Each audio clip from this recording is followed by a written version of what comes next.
Good afternoon, everybody, to Steve Lookner with Agenda Free TV. We are coming to you with some breaking news. Former President Jimmy Carter of the United States has died at age 100 at his home in Plains, Georgia. Condolences to the Carter family. We wanted to talk about President Carter a bit, take some of your comments and questions on the air about President Carter. You can write to me on X, at Lookner on X, where you can reach me. Again, Jimmy Carter, former U.S. president from 1977 to 1981, has died at the age of 100. I think he might have been the longest living U.S. president ever, I think. So we're going to be bringing you some updates here. I do appreciate our moderators being here. We have Ruth Krafasi and RJ and Roberts May Queen and Beth Mythical and Sarah 55 over there on YouTube. Excuse me. We also have, hold on a second here.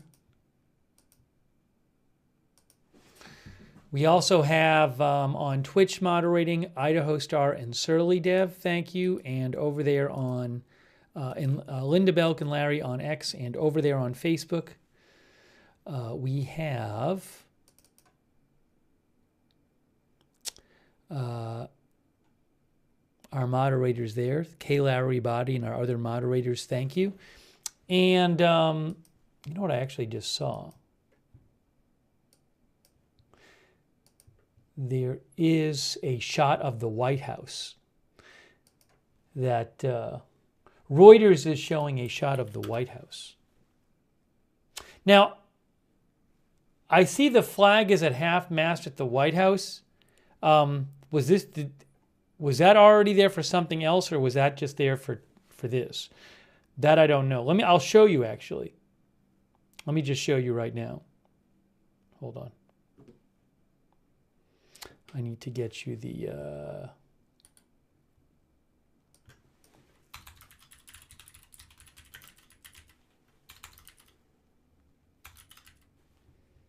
Here is a shot of the White House from Reuters live. There it is. Some of our viewers are saying for this. I would not be surprised at all if it was for this. I just, again, without being 100% sure, I don't like to say. But you can see the flag is at half-mast. That is a live shot of the White House from Reuters right there.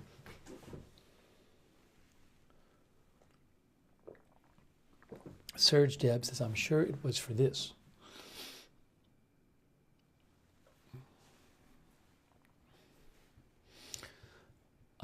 So we're going to give you some background on him. Again, take your comments and questions. I haven't seen a statement from President Biden yet, or President-elect Trump, but I will keep my eye out for those. Yeah, no official statement from the White House yet, and I will look out for a statement from Trump as well. Gigi says, so long, JC.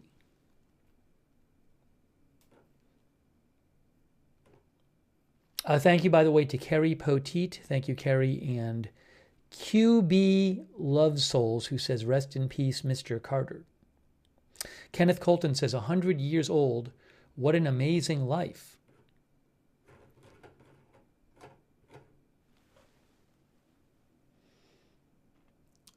Honey Buncho Slug says, R.I.P. one of the best. Gayla Standiford says, he did live a wonderful life, and he and Rosalind believed in helping folks out. D. Cartwright Girl says, the end of an era.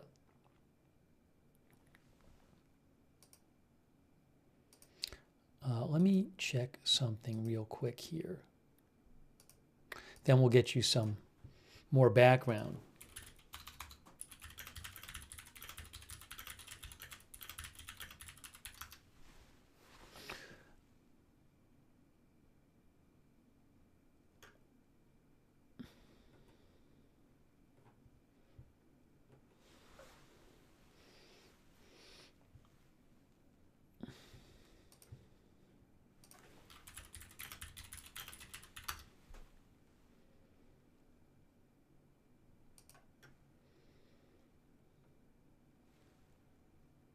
Okay.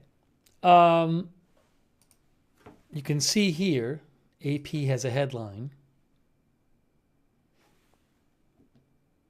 Jimmy Carter, the 39th U.S. president, has died at 100.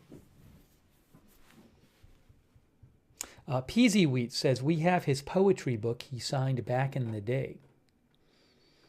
Will President Biden speak, says Jonathan Huff? That's a good question. I'm not sure if President Biden will speak about this or release a video statement. That I don't know. Kate89 says, fun fact, I met him. Mrs. Puglove says, I wonder if this will interfere with Biden's trip to Rome. Shep says, I am certain Trump will speak.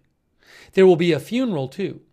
I believe the last president who died, the last former president, I believe, was George Bush, which I think was 2018 or 2019.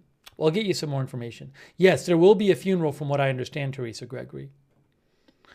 You can see here, Jimmy Carter, AP says, Jimmy Carter, the peanut farmer who won the presidency in the wake of the Watergate scandal in Vietnam War, endured humbling defeat after one tumultuous term, and then redefined life after the White House as a global humanitarian, has died. He was 100 years old. He was the longest-lived U.S. president in history. This was after more than a year after entering hospice care at his home in the small town of Plains, Georgia, where he and his wife, who died in November of 2023, spent most of their lives. I was reading that the house they lived in Plains was a house I believe he built like in the 60s. Oh, the Carter Center actually posted about this. I didn't see their post. You can see the Carter Center, which he founded. The Carter Center will provide updates about ceremonies and activities to honor the life of President Carter as they become available and soon on the official Carter Family Tribute site. This is the Carter Center. He was 100, they say, the longest-lived president in history. He is survived by his children, Jack, Chip, Jeff, and Amy, 11 grandchildren, and 14 great-grandchildren. He was preceded in his death by his beloved wife, Rosalind, and one grandchild. Excuse me, I need to take a drink of water. His son, Chip, said, my father was a hero not only to me, but to everyone who believes in peace, human rights, and unselfish love. My brother, sister, and I shared him with the rest of the world through these common beliefs. The world is our family because of the way he brought people together, and we thank you for honoring his memory by continuing to live these shared beliefs. There will be public observances in Atlanta and Washington, D.C., followed by a private interment in Plains, Georgia. The final arrangements for President Carter's state funeral, including all public events and motorcade routes, are still pending. The schedule will be released by the Joint Task Force National Capital Region. So this will be a state funeral. State funerals, United States of America. This is a U.S. government website. A state funeral is a national tribute which is traditionally reserved for a head of state. State funerals are conducted on behalf of everybody who holds or has been the president, as well as president-elect and other persons designated by the president. A state funeral is a 72-day event and consists of 3 stages. Oh, sorry, I have this. It shouldn't say live over that. Well, it's live, but it's, hold on. Let me just do something real quick here. Fix something here. There. A state funeral is a 7 to 10 day event and consists of 3 stages. Stage 1 includes ceremonies within the state in which the president, former president, or president-elect was in residence. That would be Georgia. Stage 2 includes ceremonies within Washington, D.C., and Stage 3 includes ceremonies in the state in which the authorized individual has chosen to be interred, which I'm guessing will be Georgia as well. The ceremonies occurring in the National Capital Region may involve Armed Forces Honor Guards, elite military bands and other service academies, National Guard, and U.S. Armed Forces Reserve units.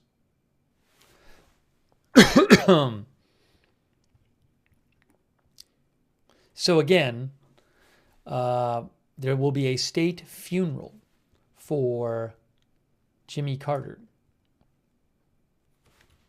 And then there's an official tribute website, Jimmy Carter Tribute, www.jimmycartertribute.org. It's already up there. There you go.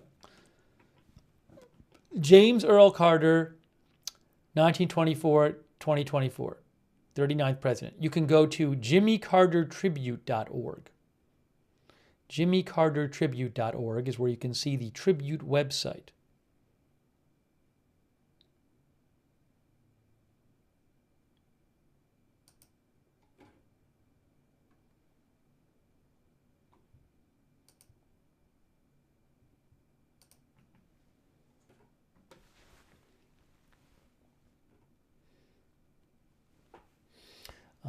Let me take some comments from you. Rewo says actually went to his hometown 1 year on vacation.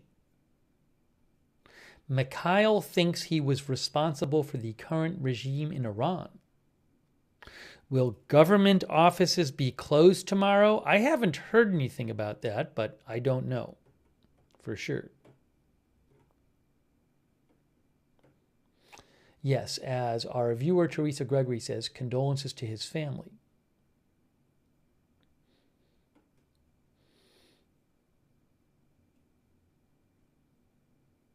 Sarah says, amazing he lasted so long, so sad. Harper Ann says, when I was old enough to vote in the first presidential election, I voted for Jimmy Carter, rest in peace. Mo Love says, adios, Southern Democrat.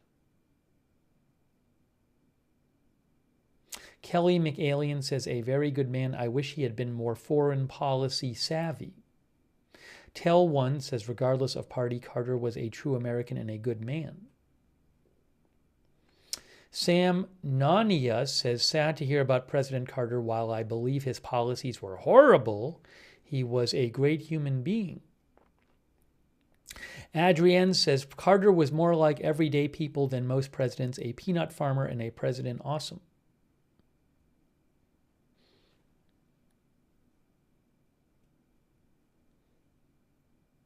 Jennifer P. says, I wonder how long his Secret Service officers have been with him. He was president until 1981, which is 43 years ago.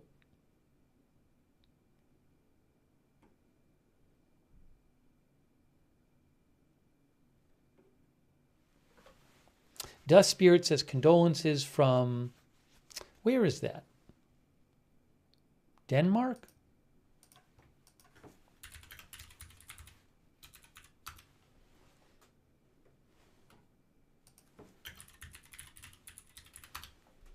Denmark.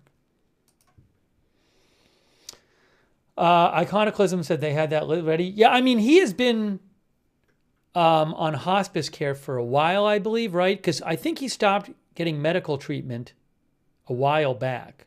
So, you know, it's not,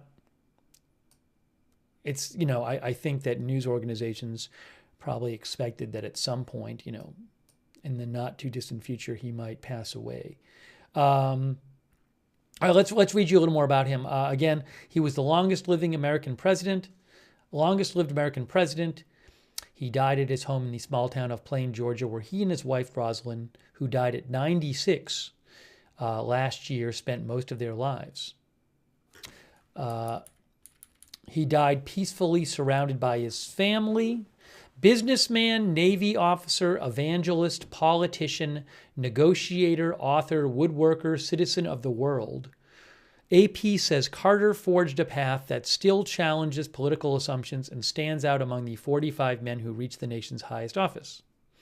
He leveraged his ambition with a keen intellect, deep religious faith, and prodigious work ethic, conducting diplomatic missions into his 80s and building houses for the poor into his 90s. He once said, "My faith demands, this is not optional, my faith demands that I do whatever I can, wherever I am, whenever I can, for as long as I can, with whatever I have to try to make a difference." Now, this is a long, I'm not going to read the whole thing here. This is a long, maybe we'll read some more of this. This is a long obituary.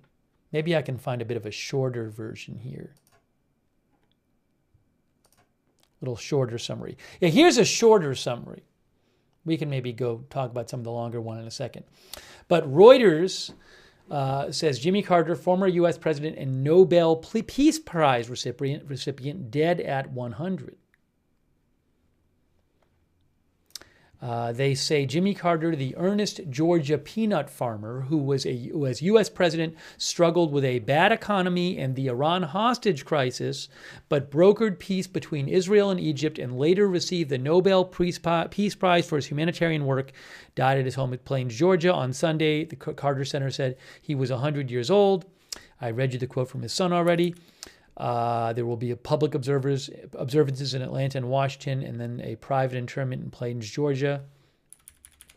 Carter, a Democrat, served as president from January 1977 to January 1981 after defeating incumbent Republican President Gerald Ford in the 1976 U.S. election. This was not too long after Watergate. Carter was swept from office 4 years later in an electoral landslide as voters embraced Republican challenger Ronald Reagan. Carter lived longer after his term in office than any other U.S. president. As along the way, he earned a reputation as a better former president than he was a president. See that? Reuters says he earned a reputation as a better former president than he was a president, a status he readily acknowledged. His one-term presidency was marked by the highs of the 1978 Camp David Accords between Israel and Egypt, bringing some stability to the Middle East, but it was dogged by an economy in recession, persistent unpopularity, and the embarrassment of the Iran hostage crisis that consumed his final 444 days in office. In recent years, he had experienced several health issues, including melanoma that spread to his liver and brain. He decided to receive hospice care in February of 2023 instead of undergoing additional medical intervention. His wife, Rosalind, died last November at age 96. Jimmy Carter looked frail when he attended her memorial service and funeral in a wheelchair. He left office profoundly unpopular, but worked energetically for decades on humanitarian causes. He was awarded the Nobel Peace Prize in 2002 in recognition of his untiring effort to find peaceful solutions to international conflicts, to advance democracy and human rights, and to promote economic and social development. When he ran for president, I'm going to read this little thing here, then I'll take some comments from you. Carter had been a centrist as the governor of Georgia with populist tendencies when he moved into the White House as the 39th president. He was a Washington outsider at a time when America was still reeling from the Watergate scandal that led Republican President Nixon to resign as president in 1974 and elevated Ford from vice president. Carter defeated Ford in the election. "I'm Jimmy Carter and I'm running for president. I will never lie to you," he promised with an ear-to-ear smile. Let me take some comments from you guys as we show you the White House there with the flag at half-mast. That's a live shot. Scott Reese says he was a great humanitarian. Our viewer Scott says that.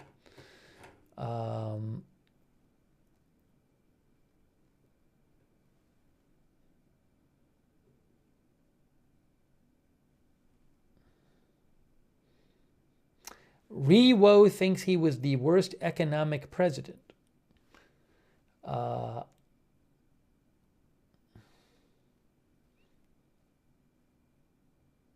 Billy Joe says using Carter's death to dunk on Biden is pathetic. Some people need to grow up.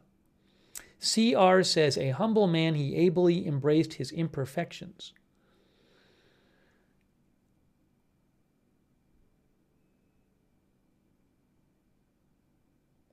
Todd USA says he was a great humanitarian. Future says rest in peace. Roger Shoemaker says the best of Georgia and greater. Storm Laughter says that's nearly 2 years on a hospice. Truly epic. Mogul thinks he was a bad president. Studio 2.8 says the 20% annual inflation in the late 70s under Carter was brutal and what cost him re-election.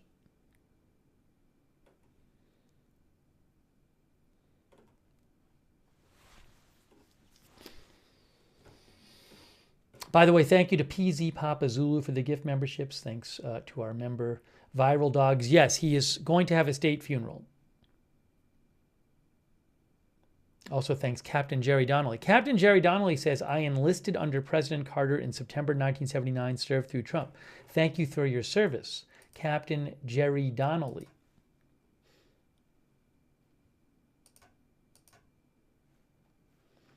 Can also reach me on. Oh, President Trump just posted. Thanks to Mouthy Mama. Hey guys, President Trump just posted on Truth Social.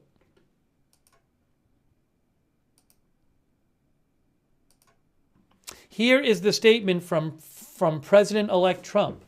He says, I have just heard the news about the passing of President Jimmy Carter. Those of us who have been fortunate to have served as president understand this is a very exclusive club, and only we can relate to the enormous responsibility of leading the greatest nation in history. The challenges Jimmy faced as president came at a pivotal time for our country, and he did everything in his power to improve the lives of all Americans. For that, we all owe him a debt of gratitude. Melania and I are thinking warmly of the Carter family and their loved ones during this difficult time. We urge everyone to keep them in their hearts and prayers.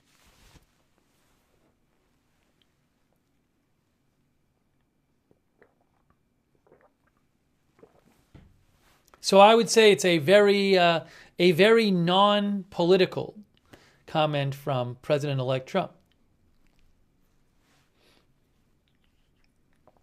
Cheps thinks it's a nice response. Eileen Cantonese thinks he didn't write that. Well, I'll let you guys argue about that.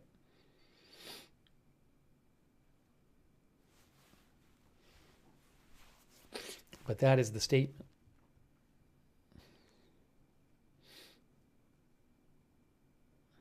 Mike J says, Trump really posted that? Wow, nice of him.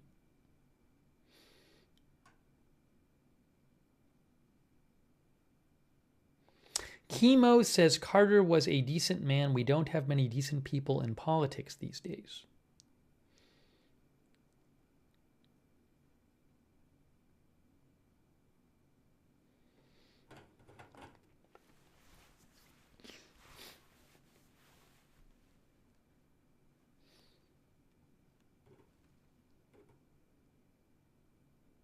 Oh, is there a Biden statement now? One of our viewers mentioned there's a White House statement too.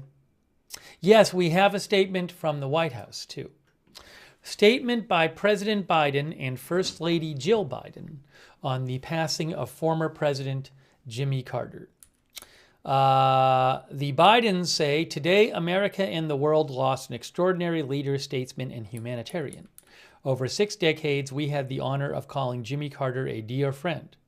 But what's extraordinary about Jimmy Carter, though, is that millions of people throughout America and the world who never met him thought of him as a dear friend as well. With his compassion and moral clarity, he worked to eradicate disease, forge peace, advance civil rights and human rights, promote free and fair elections, house the homeless, and always advocate for the least among us.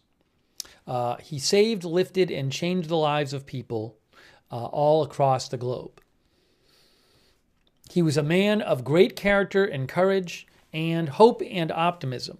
We will always cherish seeing him and Rosalind together. The love shared between Jimmy and Rosalind Carter is the definition of partnership, and their humble leadership is the definition of patriotism.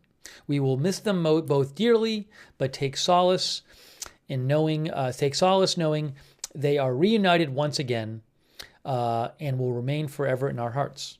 To the entire Carter family, we send our gratitude for sharing them with America and the world. To their staff, from the earliest days to the final ones, We have no doubt you will continue to do the good works that carry on their legacy. And to all of the young people in this nation, and for anyone in search of what it means to live a life of purpose and meaning, the good life, study Jimmy Carter, a man of principle, faith, and humility. He showed that we are a great nation.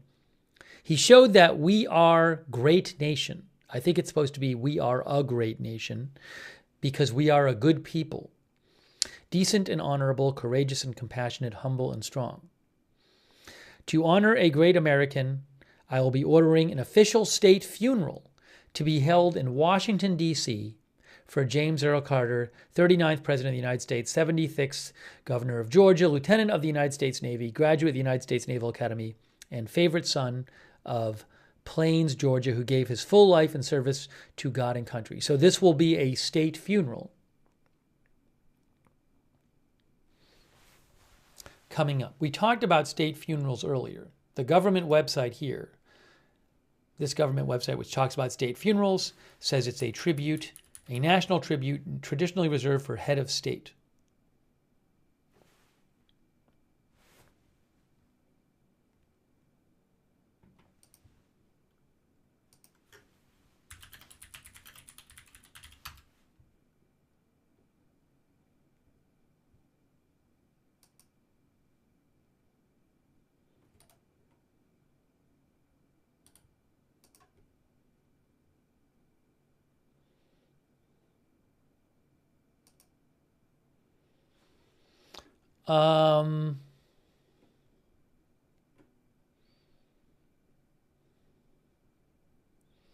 I have a report from Congressional Research Service on presidential funerals and burials, selected resources.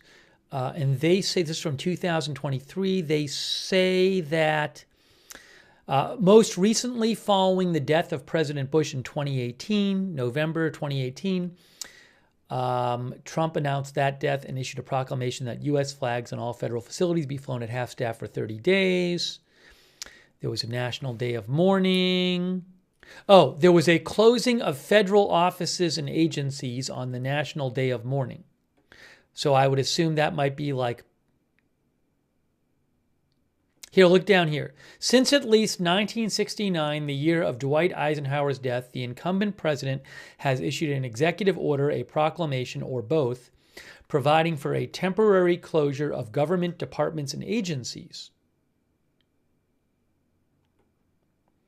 Federal government departments and agencies. So it looks like you might have on that day of mourning federal government closed. I would assume that includes like the post office. I mean, everything I would assume federal, but I don't know for sure.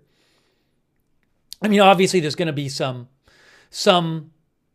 essential services which would not stop, you would think.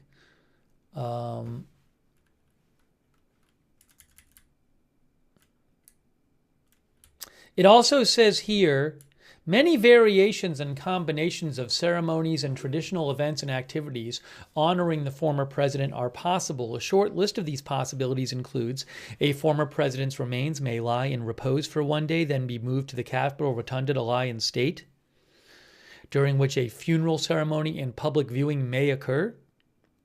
A former president is entitled to burial and ceremony in the Arlington National Cemetery. If, however, the former president is to be buried outside of Washington, D.C., honors may be rendered at a train station, terminal, or airport that serves as point of departure for the remains. Other honors that may be rendered during ceremonies include musical honors, gun and cannon salutes, and a U.S. Air Force coordinated flyover. Former President Bush lay in state at the Capitol Rotunda for 2 days, from December 3rd till December 5th, with subsequent services on December 5th. Services for him were also conducted in Houston on December 6th, and he passed away, former President Bush, I think it was like, November 30th?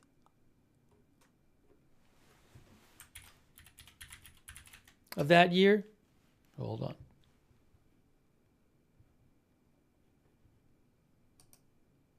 Yes. So, when former President Bush passed away, the state funeral was 5 days after he passed away, if I'm getting this right. I was just trying to give you a little background there.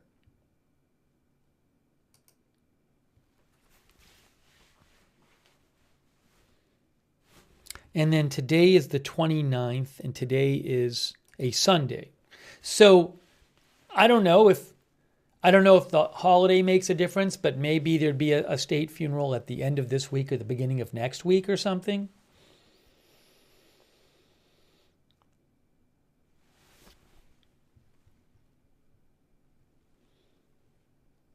Tony Anderson says 100 years he had a good run.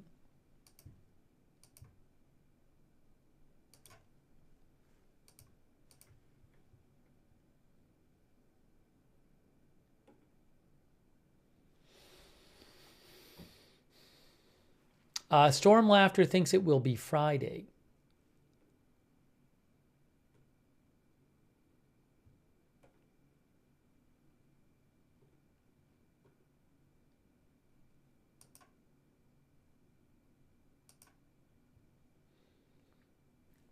Jay Hitchcock says he wasn't a perfect man, but he was a good man.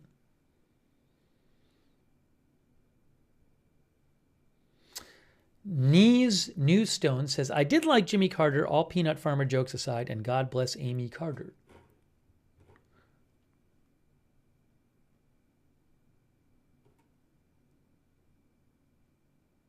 He was president from January 1977 to January 1981, 4 years. Lord Cogg says, gave all of his life to others. Jane Cobb says, was a nuke boat guy in the Navy.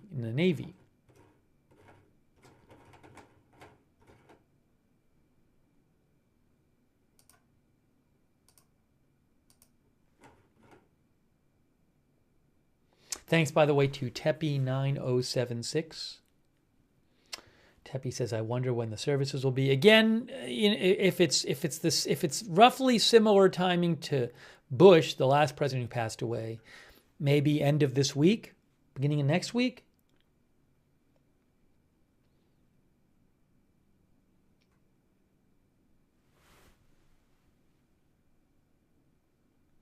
Pear says he's been ill for a decade or so and been in hospice care for a couple of years.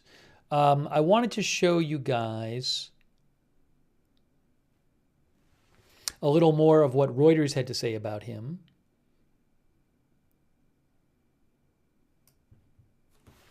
Asked to assess his presidency, Carter said in a 1991 documentary, the biggest failure we had was a political failure. I was never able to convince the American people that I was a forceful and strong leader. Despite his difficulties in office, Carter had few rivals for accomplishments as a former president. He gained global acclaim as a tireless human rights advocate, a voice for the disenfranchised, and a leader in the fight against hunger and poverty, winning the respect that eluded him in the White House. He won the Nobel Peace Prize in 2002 for his efforts to promote human rights and resolve conflicts around the world, from Ethiopia and Eritrea to Bosnia and Haiti. His Carter Center in Atlanta sent international election monitoring delegations to polls around the world. A Southern Baptist Sunday school teacher since his teens, Carter brought a strong sense of morality to the presidency, speaking openly about his religious faith. He also sought to take some pomp out of an increasingly imperial presidency, walking rather than riding in a limousine in his 1977 inauguration parade. The Middle East was the focus of his foreign policy. The 1979 Egypt-Israel peace treaty, based on the 1978 Camp David Accords, ended a state of war between the two neighbors. He brought Egyptian President Sadat and Israeli President Begin to the Camp David presidential retreat in Maryland for talks. Later, as the accords seemed to be unraveling, he saved the day by flying to Cairo and Jerusalem for personal shuttle diplomacy. The treaty provided for Israeli withdrawal from Egypt's Sinai Peninsula and establishment of diplomatic relations. Begin and Sadat each won a Nobel Peace Prize in 1978. By the 1980 election, the overriding issues were double-digit inflation, interest rates that exceeded 20%, and soaring gas prices, as well as the Iran hostage crisis that brought humiliation to America. These issues marred Carter's presidency and undermined his chances of winning a second term. He lost in a landslide to Reagan. And regarding the hostage crisis, on November 4th, 1979, revolutionaries devoted to Iran's Ayatollah Khomeini had stormed the U.S. Embassy in Tehran, seized the Americans present, and demanded the return of ousted Shah Mohammad Reza Pahlavi, who was backed by the United States and was being treated in a U.S. hospital. The American public initially rallied behind Carter, but his support faded in April of 1980 when a commando raid failed to rescue the hostages, with 8 U.S. soldiers killed in an aircraft accident in the Iranian desert.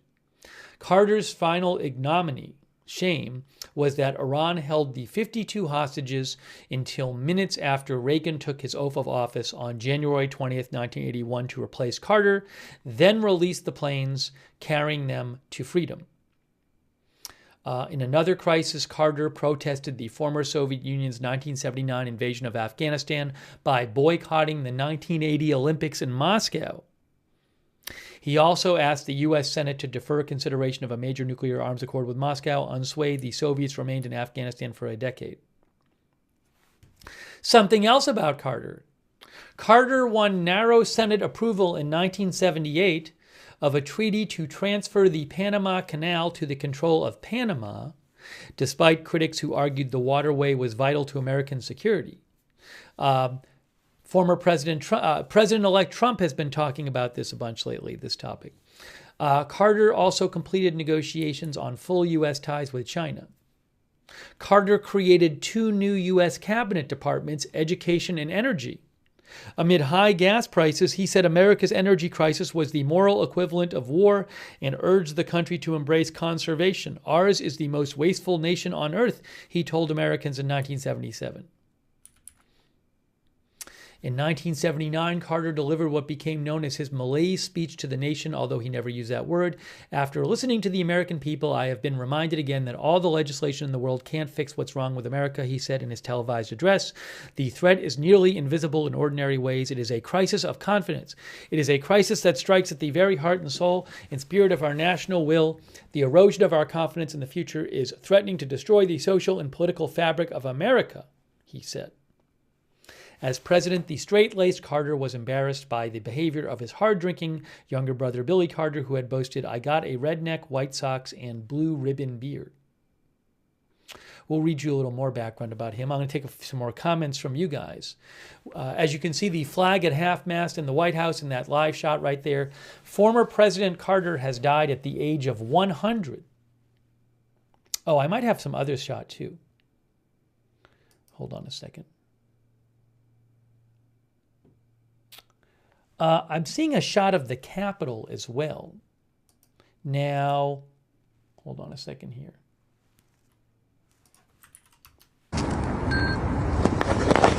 Here's a shot of the Capitol.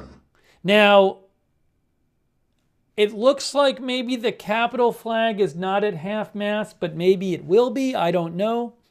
That is the U.S. Capitol right there. I'll keep an eye on that. The White House is half-mast. Let me throw something up here. We'll keep an eye on the Capitol, too.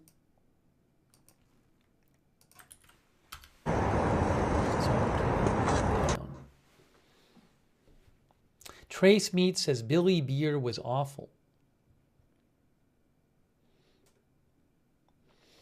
Our viewer April Taj thinks Carter did nothing wrong in Iran. His back was against the wall. Damned if he did, damned if he didn't.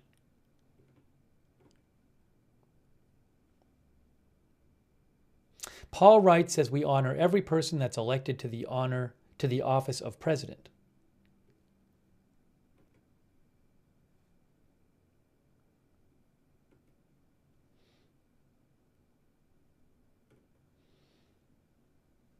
Kaltenberg says, good guy.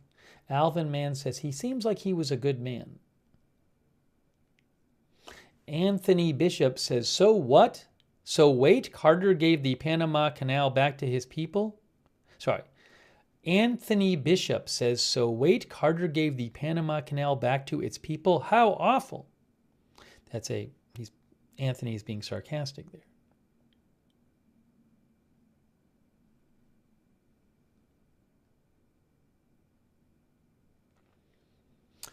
Suzanne Wallach, our viewer, says Carter was a wonderful, kind man. I'm glad he is reunited with his lovely First Lady.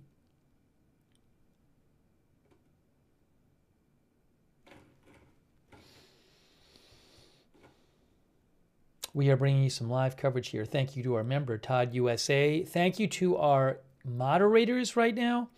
We have moderating Beth Mythical, Ruth Krafasi over there on YouTube moderating. Thank you. Linda Belk and Larry on X. On Facebook,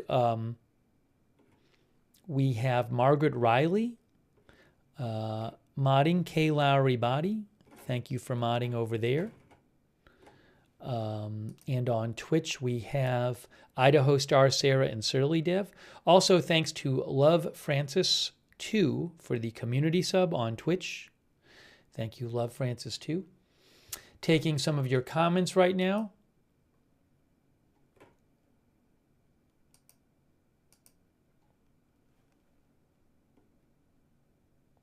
Akeem Idler mentioned that Bill Clinton released a statement. I bet Obama will release a statement too. We read you the statements from Trump and Biden.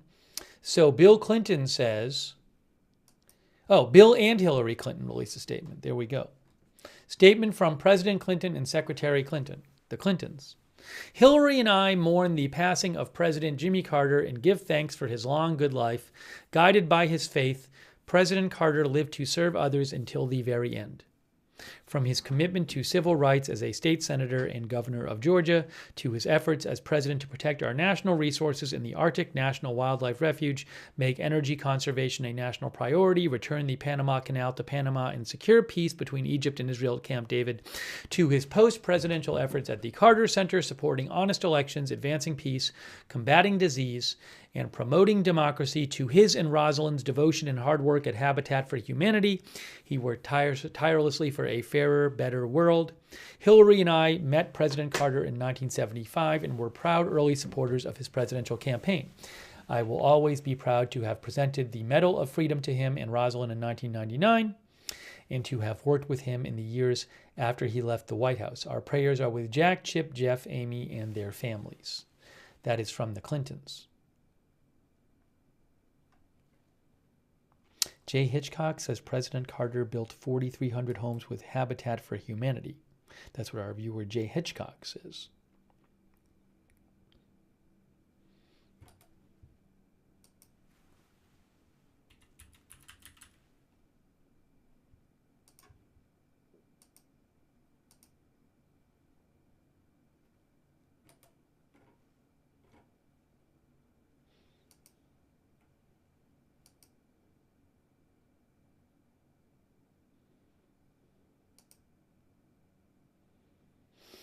Bald Eagle says, will it interfere with congressional certification of 2024 election? I have not heard any kind of reporting like that. The funeral, Bald Eagle, will probably be the last time a president died was a former president was in 2018, I believe it was. And it was former President Bush, and his funeral was 5 days after he died. John Hoffman thinks he was more nuclear energy engineer than peanut farmer.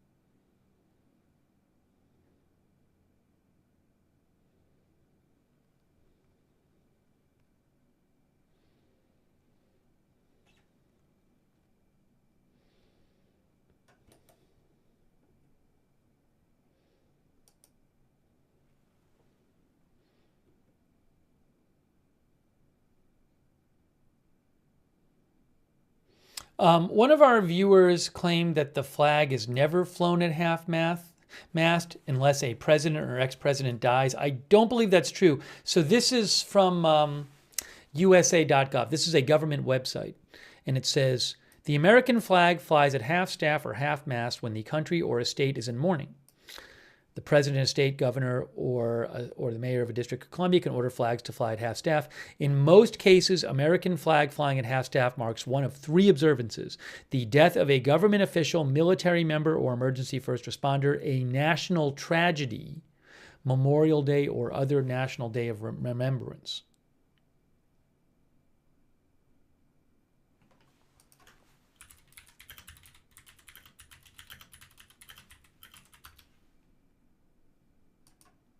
For example, here is a picture from the White House Historical. Is White House Historical Association a government agency?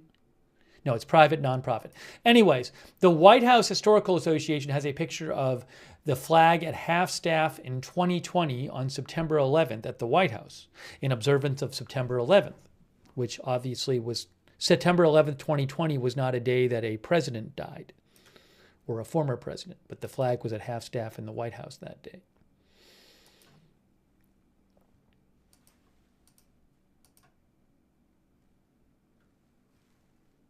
Oh, look, guys, hold on a second. The flag, I missed it.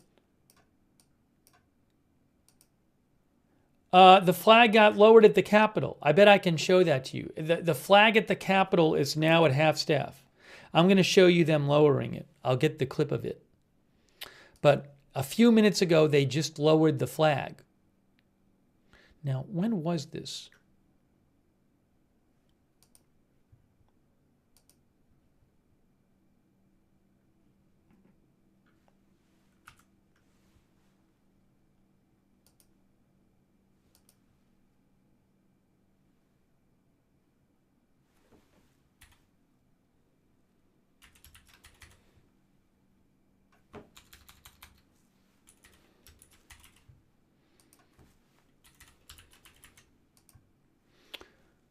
Hold on a second here. I am just pulling this for you so I can show it to you.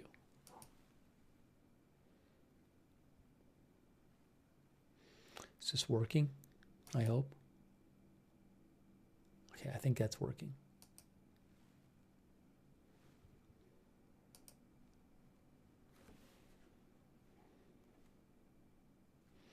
Where is...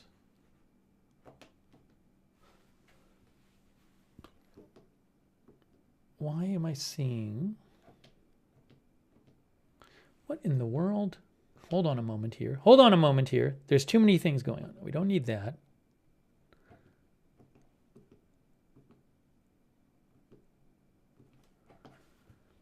I see. Okay, so here's the Capitol. There's the Capitol, and you can see the flag is now at half-mast, right? Where it wasn't before. I don't think it was before. But I'm getting a clip where I'll show you, because I think that happened while, just in the last couple minutes.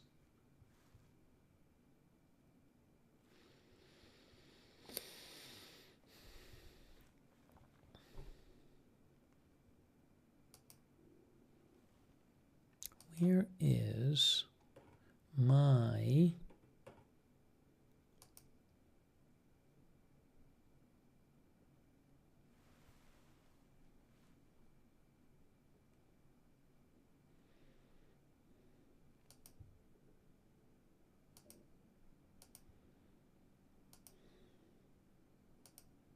I found it. I found when they did it.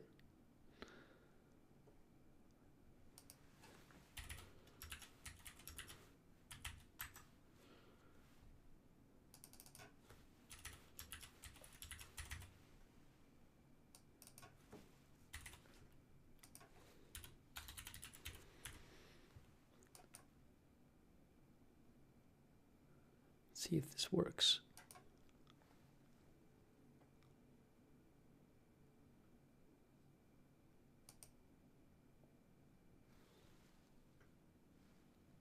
Okay, I'm going to play you the clip of it. It's not a huge deal, but I wanted to show it to you guys. Where did it go? Where is that?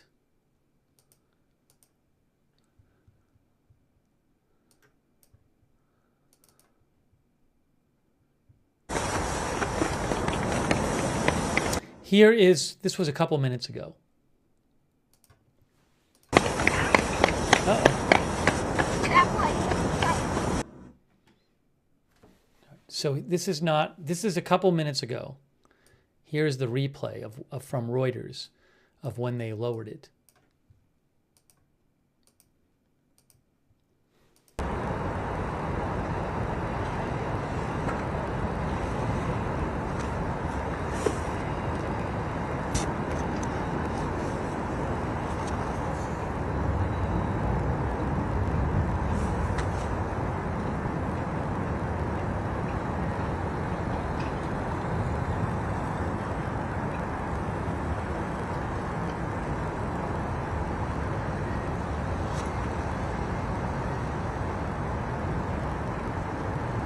There you go. We just saw the replay from a few minutes ago. That's when they lowered the flag at the Capitol.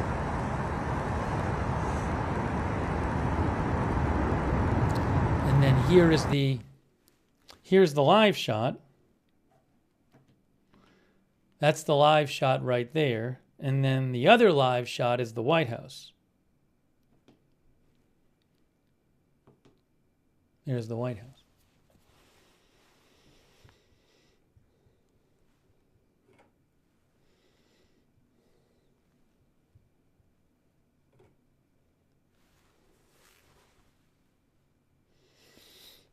We're taking some of your comments on the air.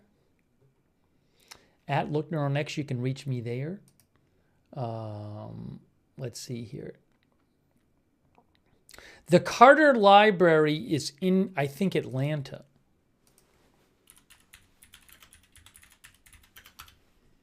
The Jimmy Carter Presidential Library is and Museum is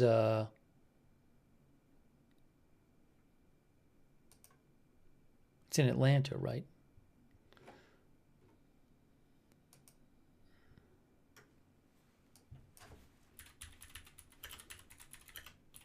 Rags to Riches says yes. I've been to some presidential libraries, and I've always liked them. I never made it to that one, which I felt bad about. I lived in Atlanta for 2 years, and the first year I was like, I'm going to go, and I just never went because I was like, I'll go. And then it was the pandemic, and then I left. So I never went. Yeah, the Jimmy Carter Presidential Library Museum is in Atlanta. Dr. McRib says he was a good dude.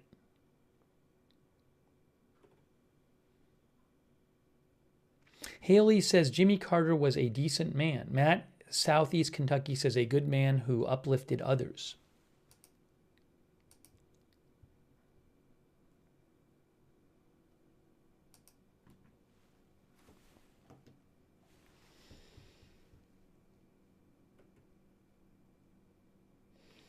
Cheryl Simpson says, I've always admired the ability for a leader to get along under great stressful times. President Carter worked hard on human relationships. Dave Tomei thought he was a useless president and a good man afterwards.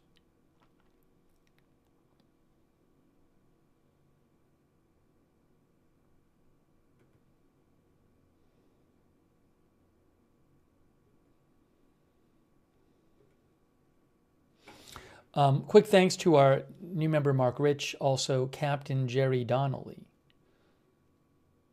who said he wrote a Amy Carter illustrated Jimmy Carter's book.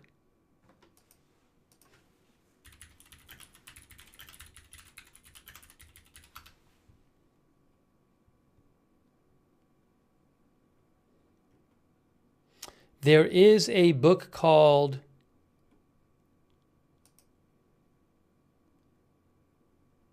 The Little Baby Snooglefleeger, which is a book by Jimmy Carter, illustrated by his daughter, Amy Carter. I know nothing about it. That's from the National Archives.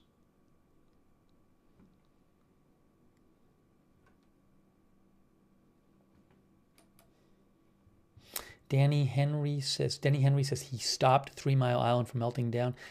I don't know that he personally stopped it. I forget. I've seen documentaries on it and I forget. That's an interesting topic, too.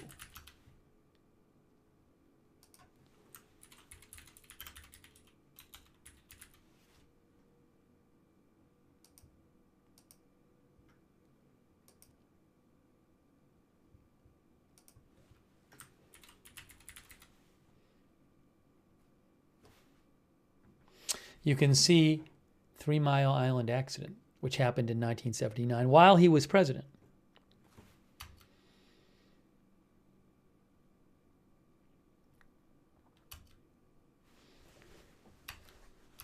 I don't remember the details of his involvement, though, specifically. Maybe we can talk a little more about that. Thank you to Lord Cog, by the way, who says, thank you to President Carter for your service.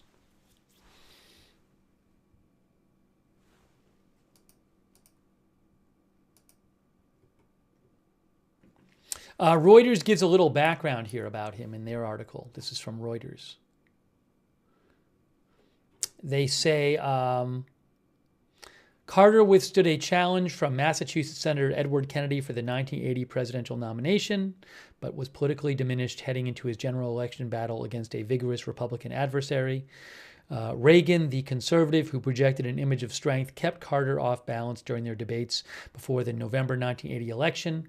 Reagan dismissively told Carter, "There you go again," when Reagan felt the president had misrepresented Reagan's views during one debate. Carter lost the 1980 election to Reagan, who won 44 of 50 states and amassed an electoral college landslide.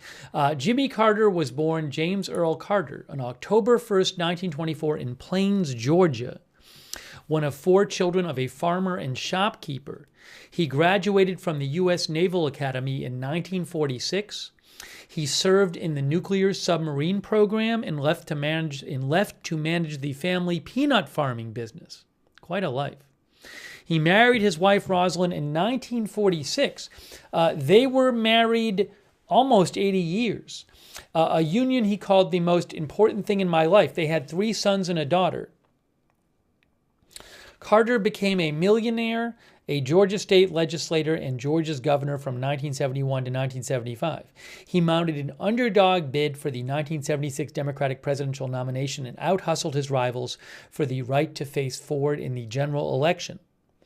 With Walter Mondale as his vice presidential running mate, Carter was given a boost by a major Ford gaffe during one of their debates. Ford said, "There is no Soviet domination of Eastern Europe, and there never will be under a Ford administration, despite decades of just such domination." Carter edged Ford in the election, even though Ford actually won more states, 27 to Carter's 23.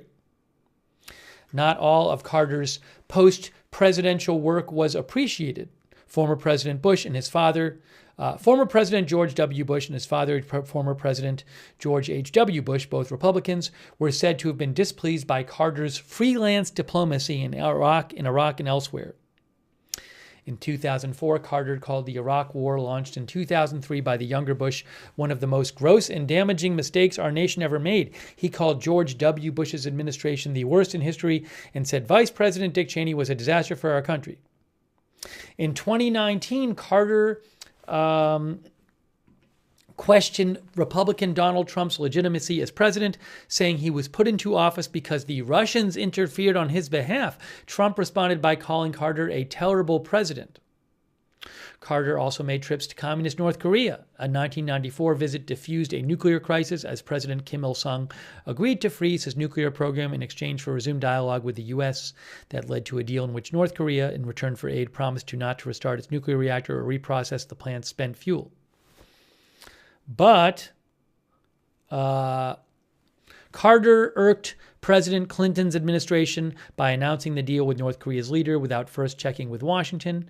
In 2010, Carter won the release of an American sentenced to 8 years in hard labor for illegally entering North Korea.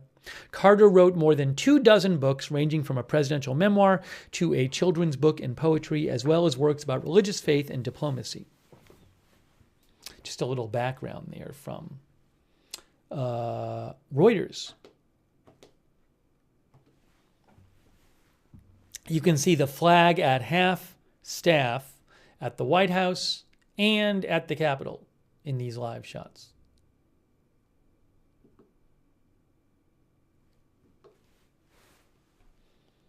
Take some more comments from you.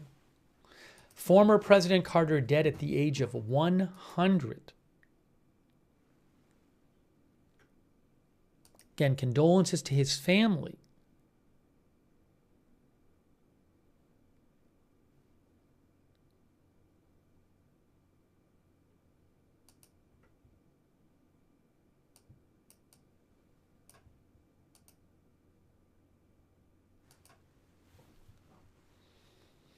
Eamon says he also had a peanut farm.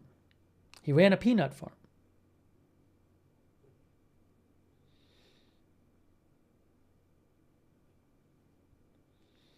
Bone Mama mentioned his grandchildren. He had, I read the exact number before.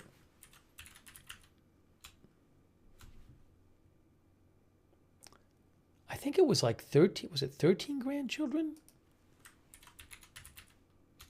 One of the articles said it. Now I can't find it.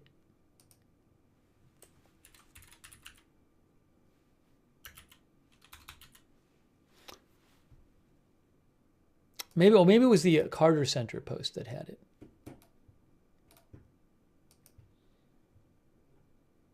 He had 11 grandchildren and 14 great-grandchildren.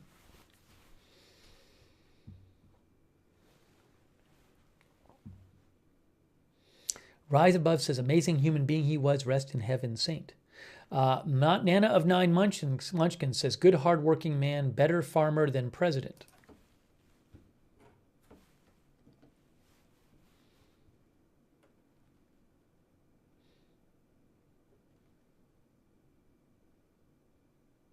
Per Holstrom says he created two new departments, the Department of Education and the Department of Energy.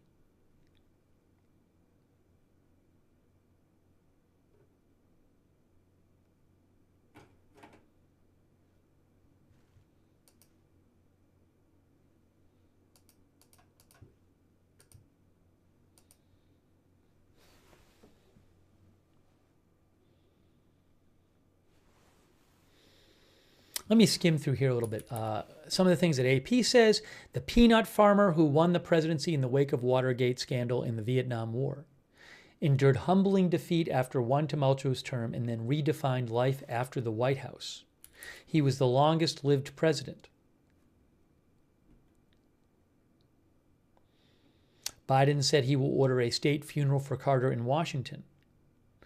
Businessman, Navy officer, evangelist, politician, negotiator, author, woodworker, citizen of the world, Carter forged a path that still challenges political assumptions and stands out among the 45 men who reached the nation's highest office. He leveraged his ambition with a keen intellect, deep religious faith, and prodigious work ethic, conducting diplomatic missions into his 80s and building houses for the poor well into his 90s. I'm not going to read, this is a long obituary. I'm not going to read the whole thing. I'm just going to read a few things here. He was a moderate Democrat. He entered the 1976 presidential race as a little-known Georgia governor.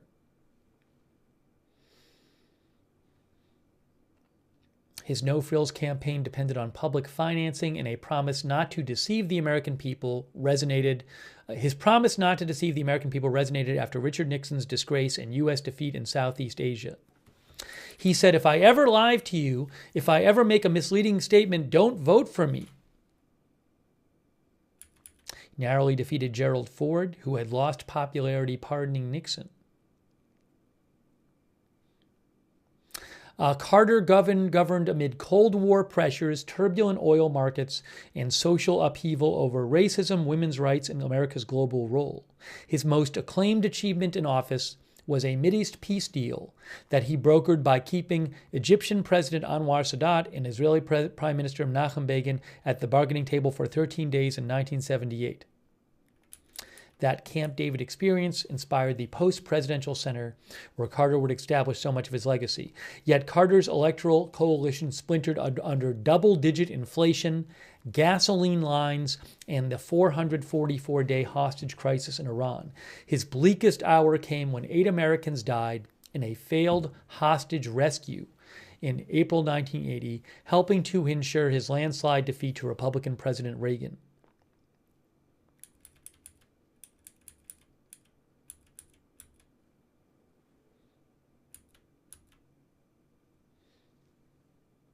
Carter's work in the Carter's founded the Carter Center after he was president. His work included easing nuclear tensions in North and South Korea, helping to avert a U.S. invasion of Haiti, and negotiating ceasefires in Bosnia and Sudan. The Carter Center by 2022 had declared or at least 113 elections in Latin America, Asia, and Africa to be free or fraudulent. They monitored elections. Let's see here.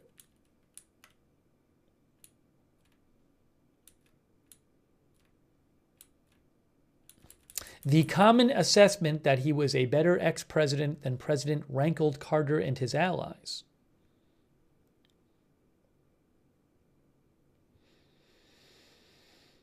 Some historians reassess his White House years more generously. His record includes the deregulation of key industries, reduction of U.S. dependence on foreign oil, cautious management of the national debt, and notable legislation on the environment, education, and mental health.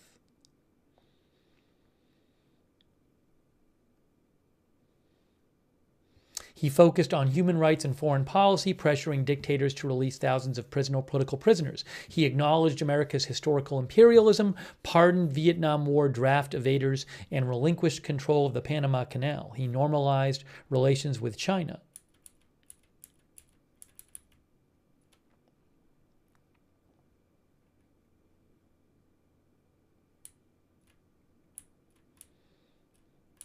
Some background here. I'm not going to read all of this background here. It's interesting, though.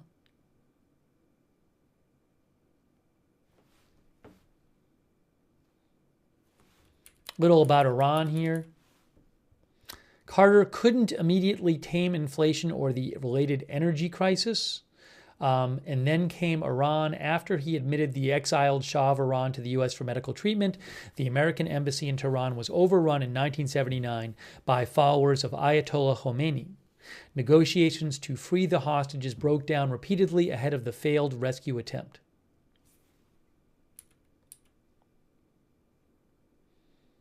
After the Soviets invaded Afghanistan, one of the things he did is ordered a U.S. boycott of the Moscow Olympics.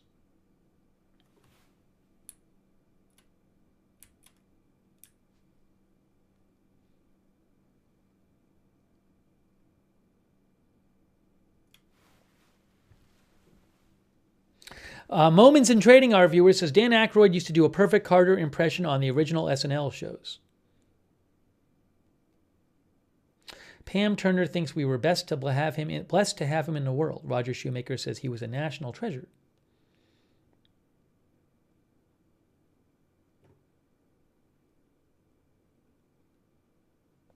Ralph Fiore says currently the next oldest are Bush Jr., Clinton, and Trump, all at 78. Isn't Biden, what is Biden age right now? High 70s? No, Biden's 82. I forgot. Biden is 82. Maybe our viewer was talking about after Biden.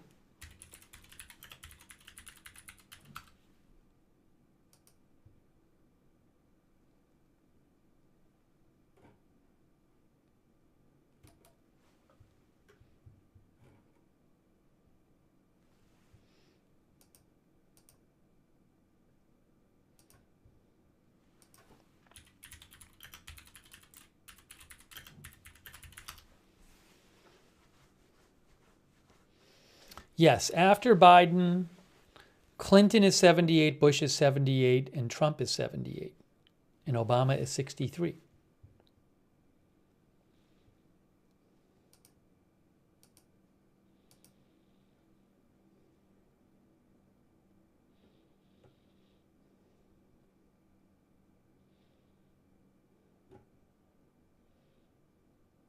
A lot of politicians releasing statements now.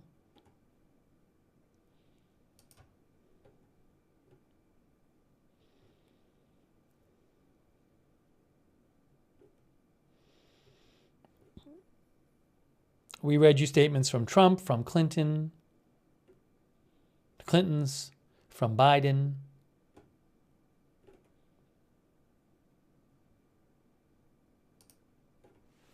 Was there an Obama statement yet, or a George W. Bush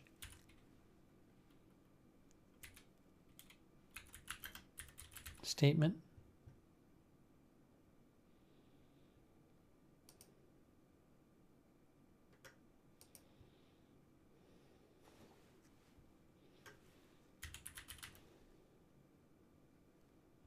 Was there an Obama statement?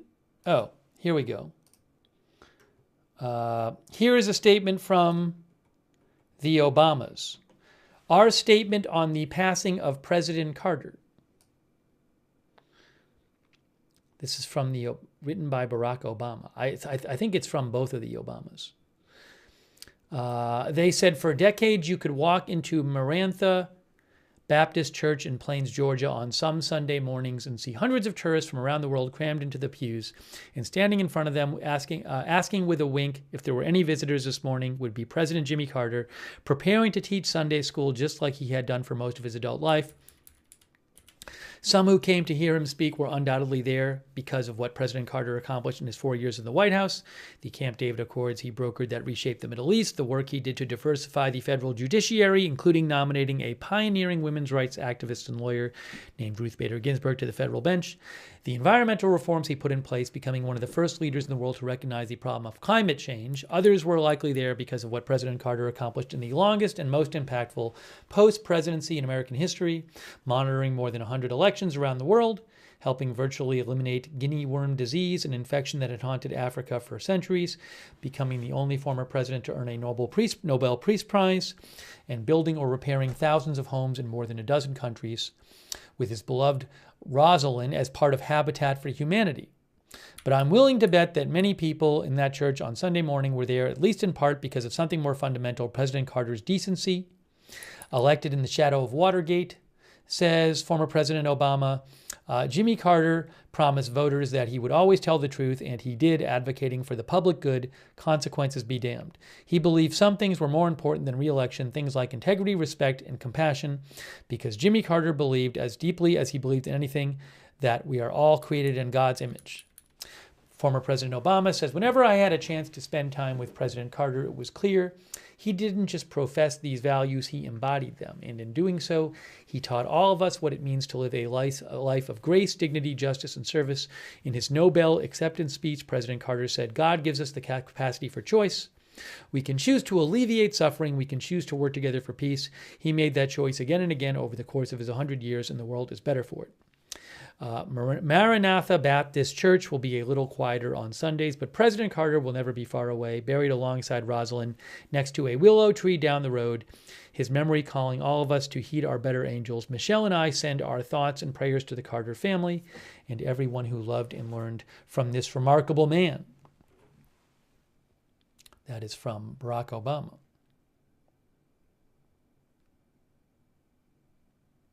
Flor Morena says that is quite a statement, very detailed.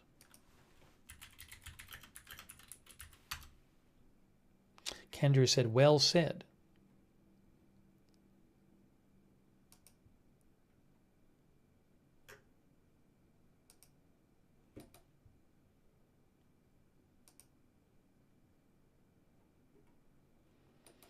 I assume there'll be a George W. Bush statement at some point soon. I haven't seen it yet. Yeah, the Trump statement again was this. Trump said, I just heard of the news about the passing of President Jimmy Carter. Those of us who have been fortunate to have served as president understand this is a very exclusive club, and only we can relate to the enormous responsibility of leading the greatest nation in history. The challenges Jimmy faced as president came at a pivotal time for our country, and he did everything in his power to improve the lives of all Americans. For that, we all owe him a debt of gratitude. Melania and I are thinking warmly of the Carter family and their loved ones during this difficult time. We urge everyone to keep them in their hearts and prayers. Eric Wong, our viewer, says he was lucky to live to 100. Most of us don't get the opportunity to do so. Sisu thinks he was a holy man and a terrible president. Sisu says, my family was never poorer.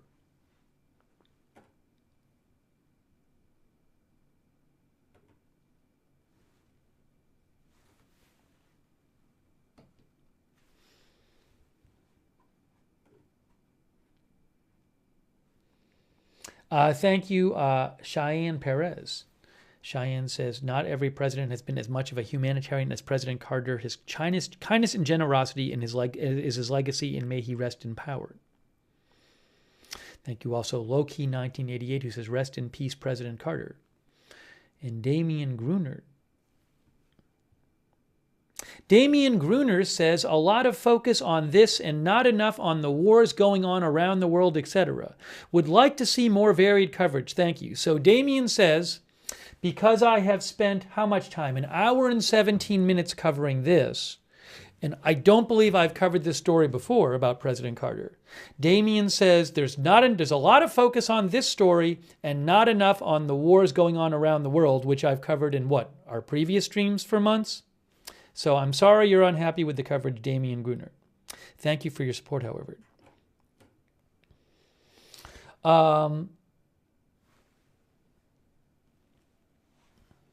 Let's see here.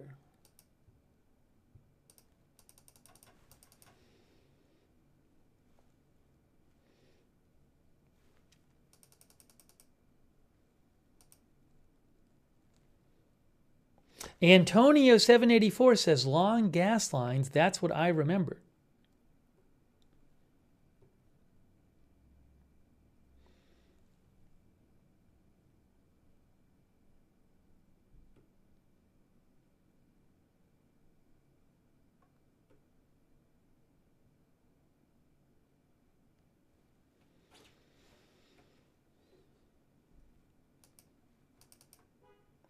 Janice says, Jimmy Carter was one of a kind. We were blessed.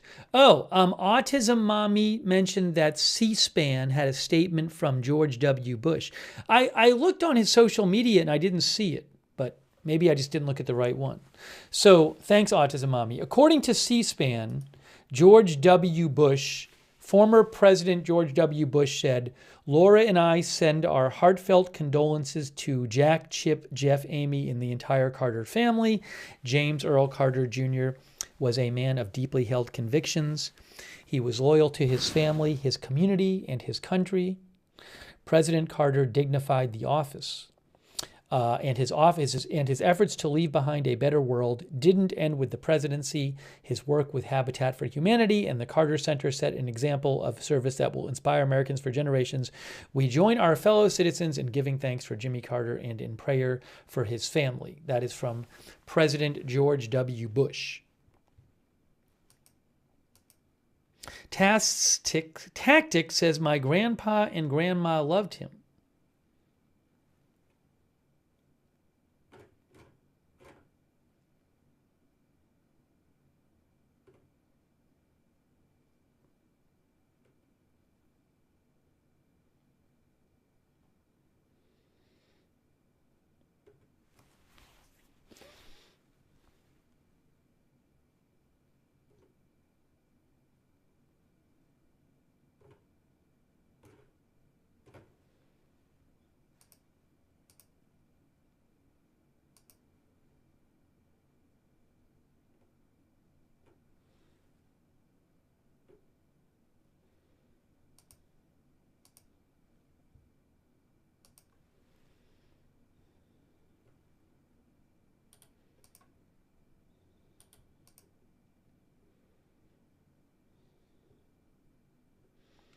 I want to show you a couple things here. Here's something about Habitat for Humanity.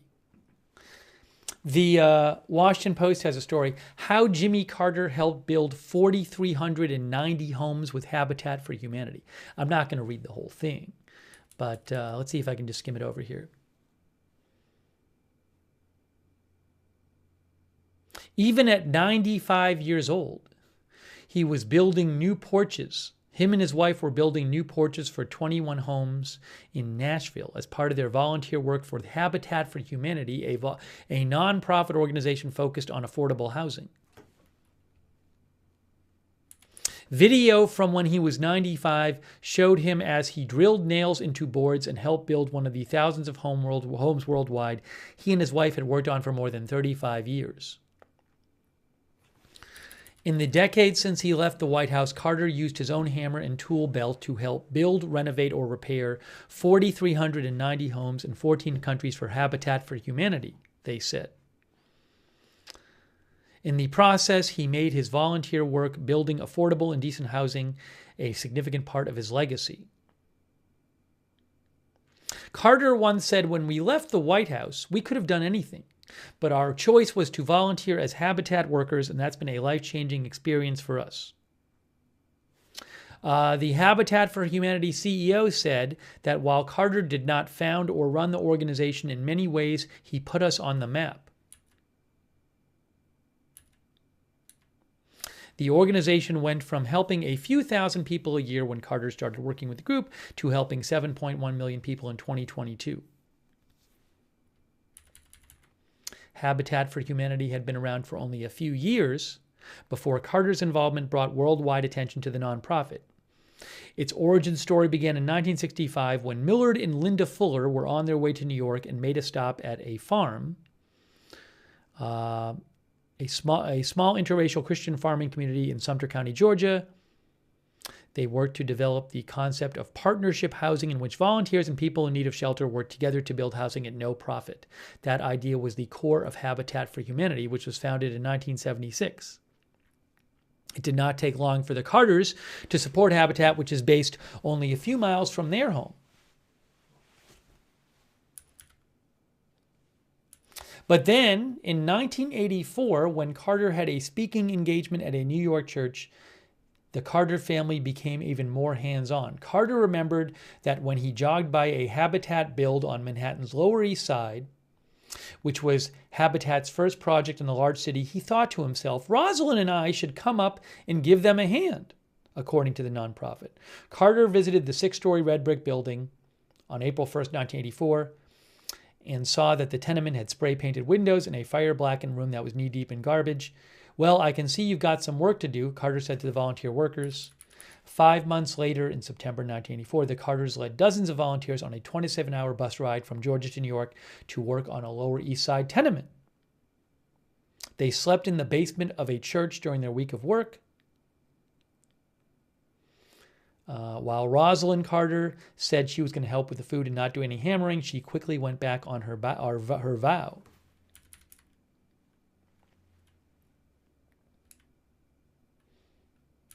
In the years that followed, Habitat for Humanity became synonymous with Carter's post-presidential life. It's interesting.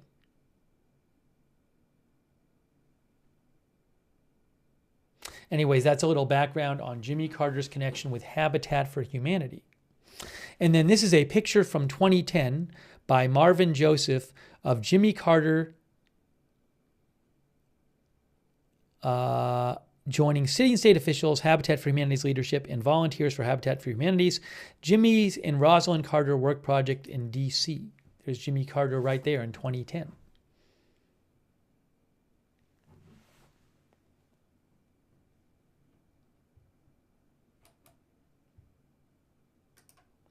Yeah, the article says, through the Jimmy and Rosalind Carter Work Project, an annual home building blitz, the Carters have worked alongside an estimated 104,000 volunteers across multiple continents, according to the organization. Images and videos of the couple working on homes around the world were broadcast on TV and widely shared on social media. Interesting story. Serge Deb said, "Did Habitat for Humanity release a statement? I would not be surprised if they did."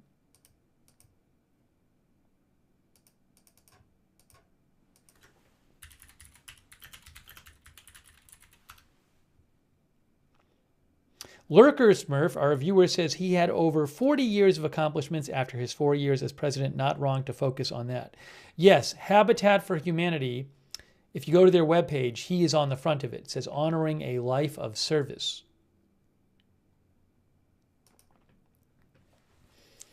Habitat for Humanity joins the world in mourning the death of former President Carter, a champion for affordable and decent housing.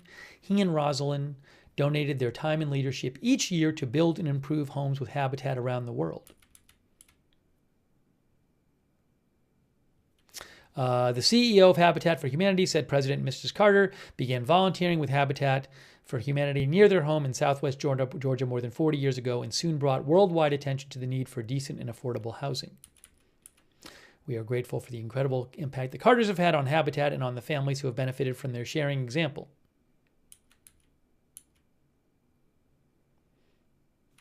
After leaving the White House, the Carters sought out meaningful ways to continue their commitment to social justice and basic human rights. They first volunteered with Habitat for Humanity in Americus, Georgia, near their home of Plains in March 1984.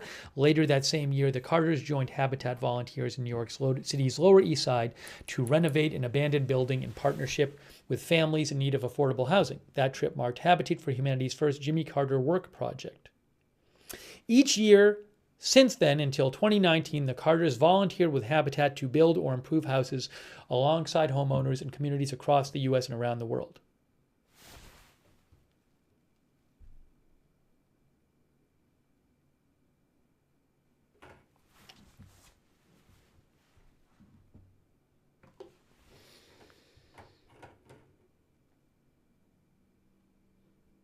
Lowell says that sounds awesome.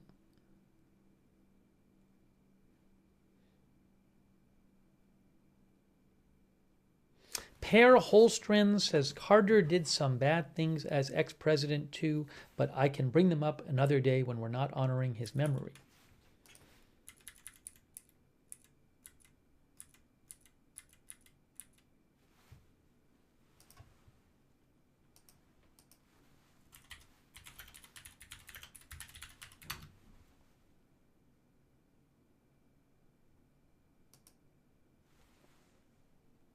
Oh, there's another thing here.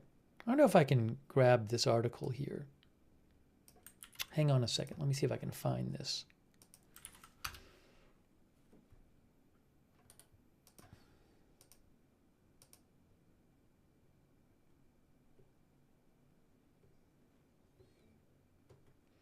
Can I find this? Let's see.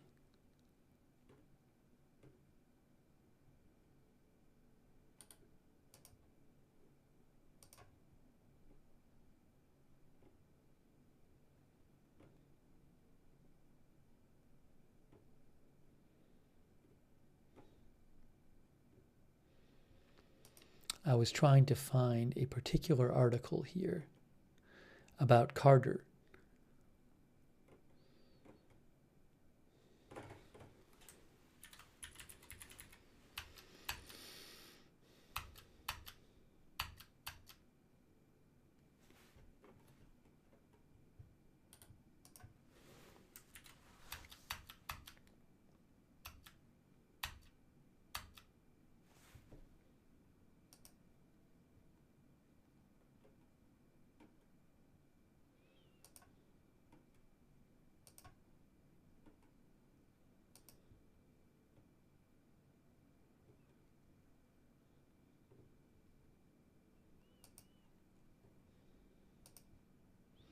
Where is it?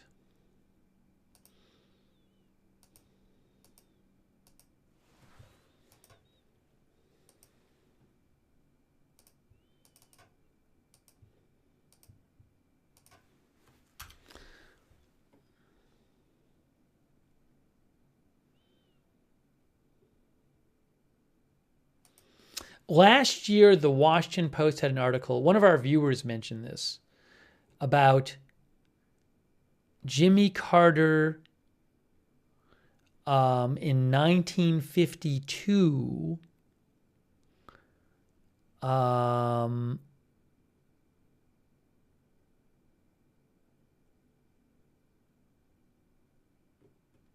helping to, what was it? Disassemble a nuclear reactor's damaged core.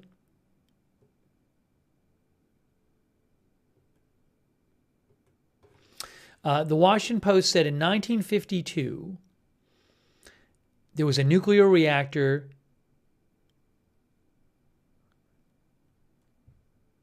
that suffered an explosion in Ontario, Canada. And the Canadians needed help to disassemble the reactor's damaged core, and he was sent by the U.S. at the age of 28. They said he was one of the few people on the planet authorized to go inside a nuclear reactor. Carter and 24 men were sent to Canada to help.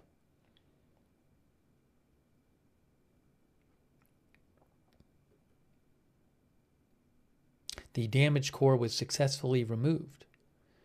The Post said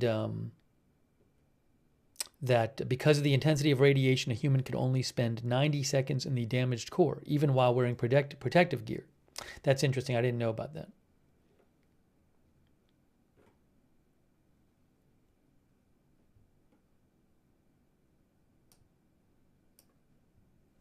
Bell again says he was lowered into the reactor. Some of you know about this.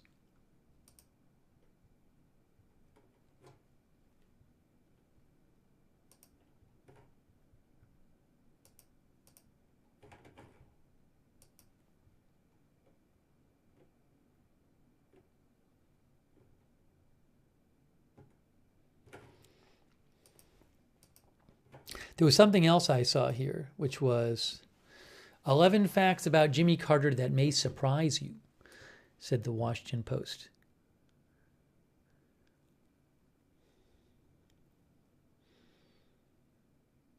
He was the first future president born in a hospital. He was the first future president born in a hospital. How about that? That's interesting. By the way, thanks to our member Lunar Guardian, also Fred Witherow. Fred says Jimmy Carter saw a UFO. Is that true? I have no idea.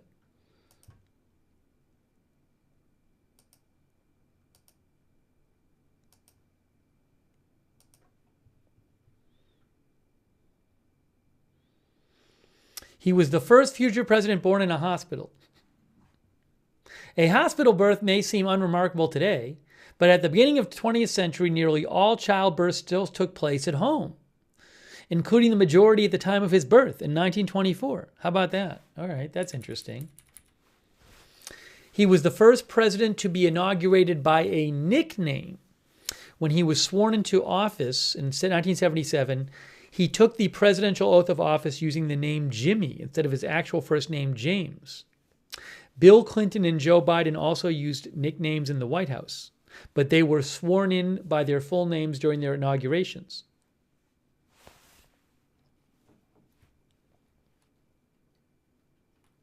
I'll have to look up the UFO thing. Jimmy Carter and Rosalind Carter were married longer than any other presidential couple. They were married for 77 years.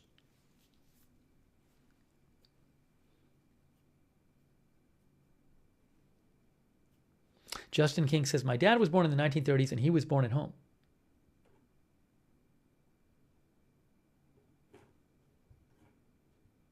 Bridget McGowan says, may he rest in peace with his sweetheart. Jimmy Carter installed solar water heating panels on the roof of the White House West Wing. In 1979, Carter unveiled solar panels atop the White House as part of his ambitious plan to reduce expensive oil imports by boosting U.S. use of sustainable energy. The panels were removed by the Reagan administration in 1986.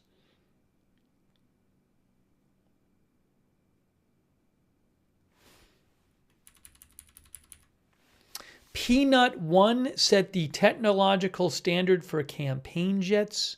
Peanut One, his 1976 campaign aircraft, served as the headquarters for his Democratic primary season. Its specialized computer equipment designed to keep the campaign operating for 30,000 feet attracted the admiration of political journalists. All right, that's interesting. His judicial appointments were the most racially and gender diverse at the time. A devout Christian, he struggled with abortion but later supported same-sex marriage.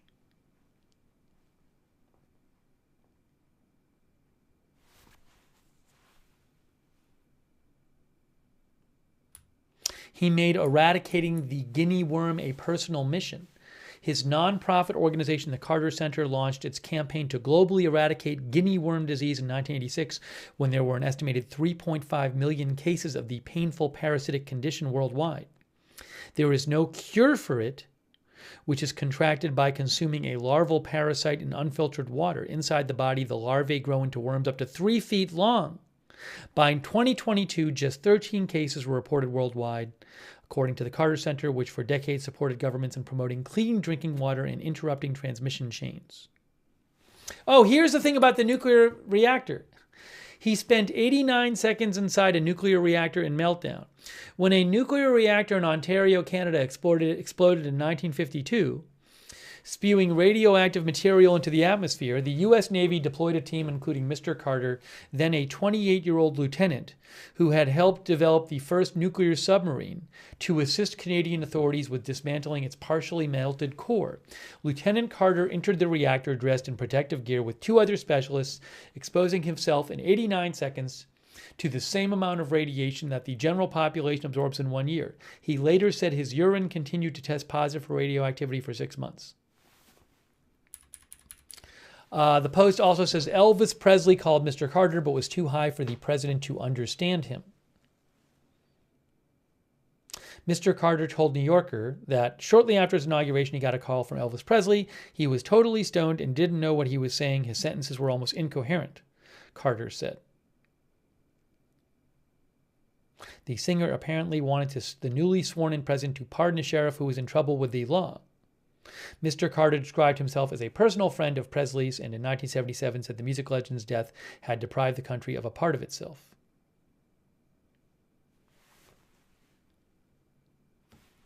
He was also accused of breaching loyal protocol by kissing the Queen Mother on the lips.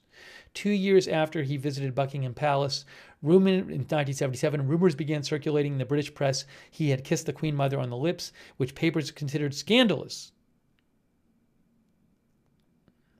Mr. Carter forcefully denied the account in his memoir, insisting his goodnight pick had been delivered lightly and on the Queen Mother's cheek. There you go.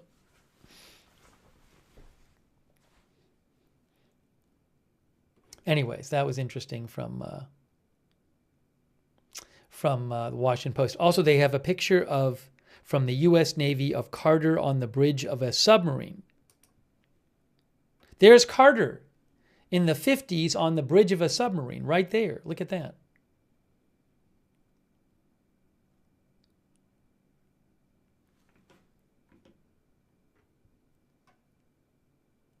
Integrity Farmer Bob says that's a great picture.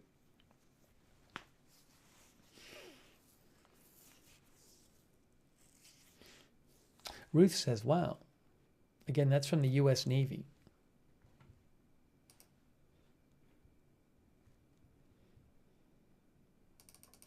All right, we'll take a few more comments about Carter here. Per Holstrand says he still looks the same. Autism Mommy mentioned that King Charles said it was great. Says it was with great sadness I learned of the death of former President Carter. He was a committed public servant and devoted his life to promoting peace and human rights. His dedication and humility served as an inspiration to many, and I remember with great fondness his visit to the UK in 1977. My thoughts and prayers are with President Carter's family and the American people at this time.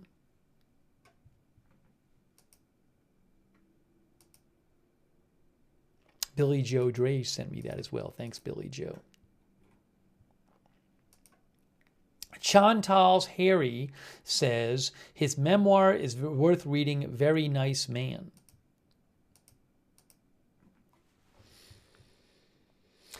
Mort says he did a lot of good work after his presidency.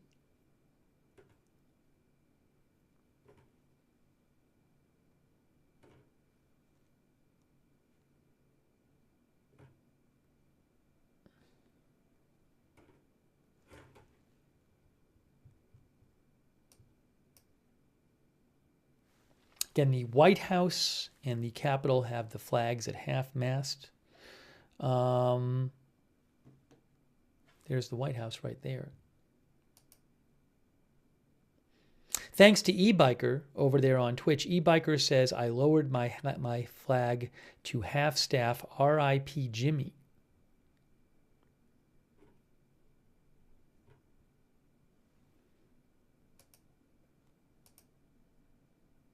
You know, I don't know if I'll have to see.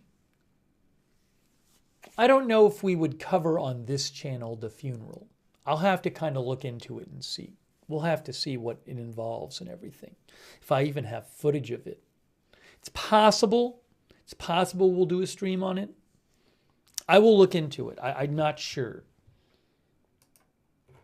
It is possible that we will.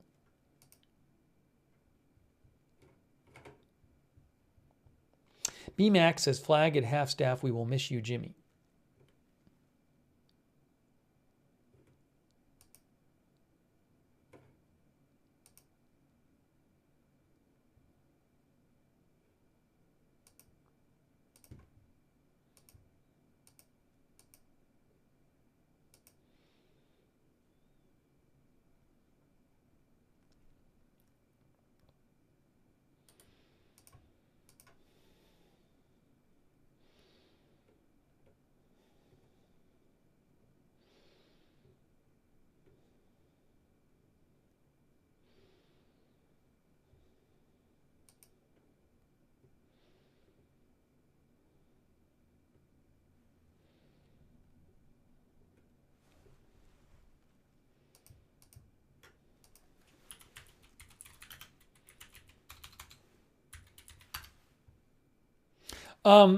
So people are mentioning Carter UFO in the chat, which I know nothing about. On Wikipedia, it says Carter UFO incident. Jimmy Carter reported seeing a UFO while at Leahy, Georgia in 1969. While serving as governor of Georgia, he was asked in 1973 by the International UFO Bureau to file a report on the sighting, and he filed a statement on September 18th. Since its writing, the report has been discussed several times both by UFOologists and members of the mainstream media. What are the sources for this? Oh, they actually have this here. Internationally, they have the document that they go from. Anyways, let's read the Wikipedia page. One evening in 1969, 2 years before Carter became governor of Georgia, he was preparing to give a speech at a Lions Club meeting. He reported at about 7:15 p.m. One of the guests called his attention to a strange bright white object about as bright as the moon. That was about 30 degrees above the horizon to the west of where they were standing. It moved toward their direction but stopped beyond a stand of pine trees. Some distance from them, the object then changed color, first to blue, then to red, then back to white, before appearing to recede in the distance. Carter felt the object was self-illuminated and not solid in nature. His report indicates it was witnessed by about 10 to 12 other people and was in view for 10 to 12 minutes. In 1973, he said there were about 20 of us standing outside a little restaurant. The object got brighter and brighter, and then it eventually disappeared. Didn't have any solid substance to it. It was just a very, very peculiar looking light. None of us could understand what it was. In 2005, Carter said, all of a sudden, one of the men looked up and said, look over in the west, and there was a bright light in the sky. We all saw it. Then the light, it got closer and closer to us. Then it stopped. I don't know how far away, but it stopped beyond the pine trees. And all of a sudden, it changed color to blue, and then it changed to red, and then back to white. And we were trying to figure out what in the world it could be, and then it receded into the distance.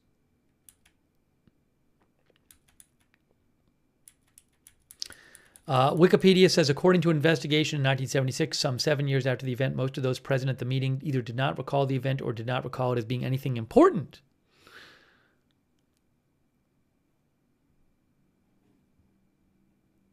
Anyways, I'm going to if you guys want to talk about this, I'll post a link to the Wikipedia article, and you can read it and you can look up their sources for it and everything. That is the Wikipedia article on the Jimmy Carter UFO incident. I will post a link that you guys can look up about it.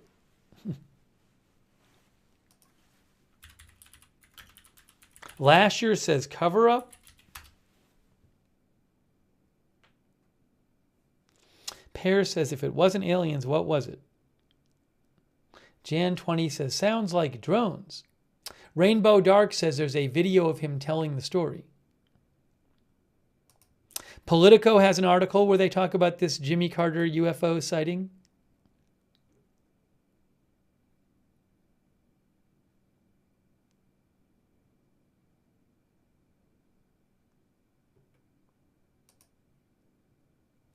New York Magazine has an article, Jimmy Carter saw a UFO in 1973. So you can find articles about it if you Google it.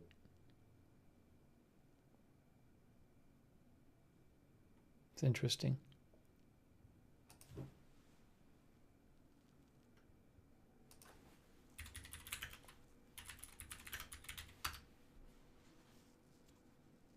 Patricia Grace says, seems like there's a lot I didn't know about President Carter.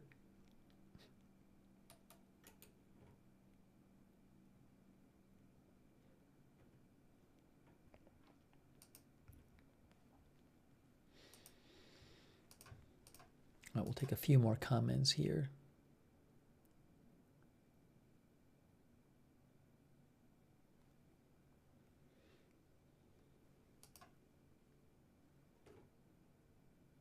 One of our viewers, Pat W., mentioned that Vice President Harris released a statement about Jimmy Carter.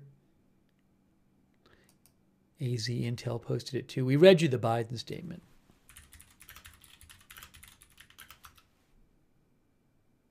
Red Squirrel says, I'm learning a lot about Carter.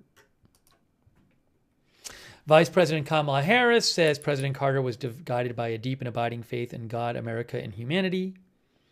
Jimmy Carter's life is a testament to the power of service as a lieutenant in the U.S. Navy, the 76th governor of Georgia, and the 39th president of the U.S. He reminded our nation and the world that there is strength in decency and compassion. As president, he protected our air and water, promoted transparency in government, and brokered an historic peace treaty between Egypt and Israel at Camp David. Throughout his life, President Carter was strengthened by the love and support of his partner of 77 years, First Lady Rosalind Carter, whose life President Biden and I had the opportunity to celebrate in Georgia last year. After leaving office, he continued his fight for peace, democracy, and human dignity through the Carter Center. I had the privilege of knowing President Carter for years. I will always remember his kindness, wisdom, and profound grace. His life and legacy continue to inspire me and will inspire generations to come. Our world is a better place because of President Carter. Doug and I send our love and prayers to the Carter family. That's from Kamala Harris. Was a cause of death ever revealed? I had read something before about his health issues. Let me look this up, though.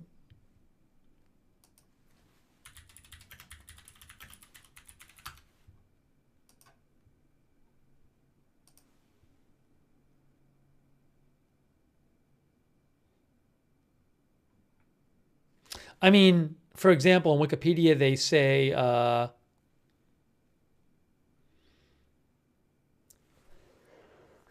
we talked about various health stuff.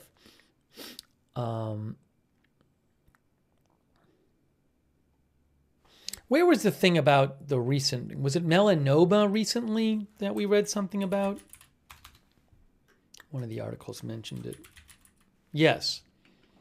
Reuters says in recent years, Carter had experienced several health issues, including melanoma that spread to his liver and brain. Carter decided to receive hospice care in February 2023 instead of undergoing additional medical information. I don't know if there's what the official cause of death was.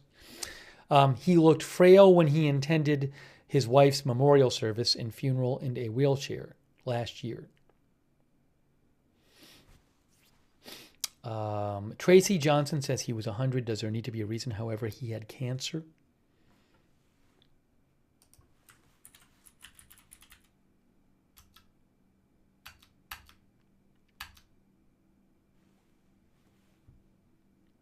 I mean, back on August 12th, 2015, he announced he had been diagnosed with cancer that had metastasized. Then he said he had melanoma had been found in his brain and liver. But then in December of that year, he said his medical scans no longer showed any cancer.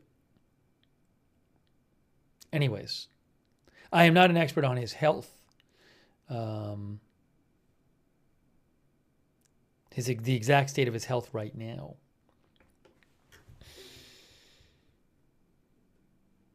Bell again says, I am sure his body just started shutting down. Thank you, Matthew Felty. Matthew Felty said President Carter led a weekly Bible study without fail for decades, even while in D.C.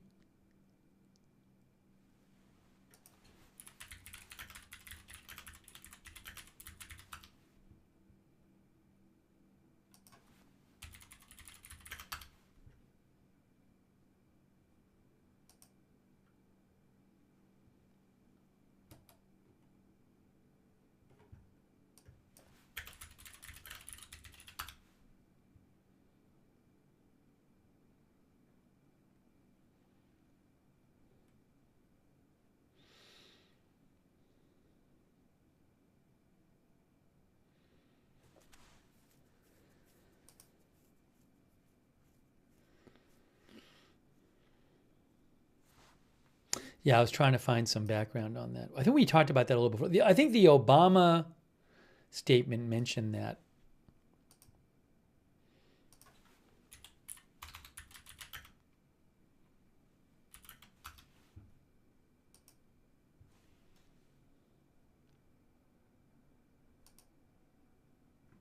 Yeah, I mean, on the Obama statement, it says, for decades, you could walk into Maranatha Baptist Church in Plains, Georgia on some Sunday mornings and see President Carter there.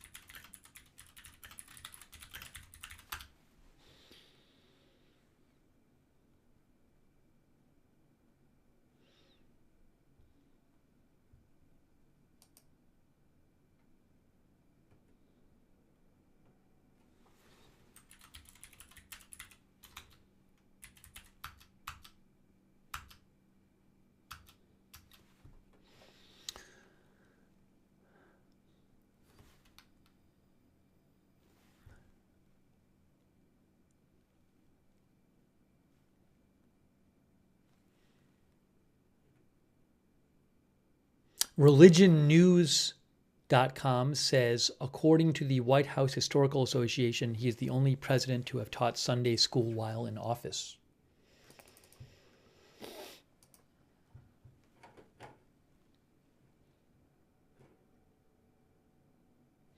All right.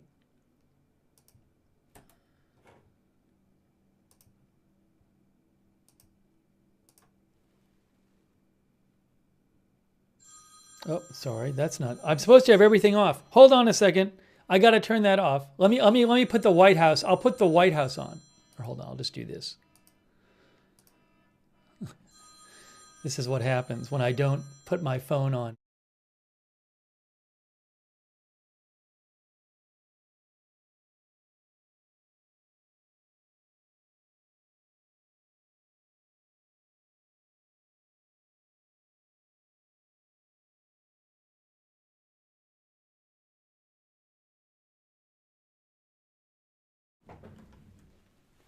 All right, sorry about that. Anyways,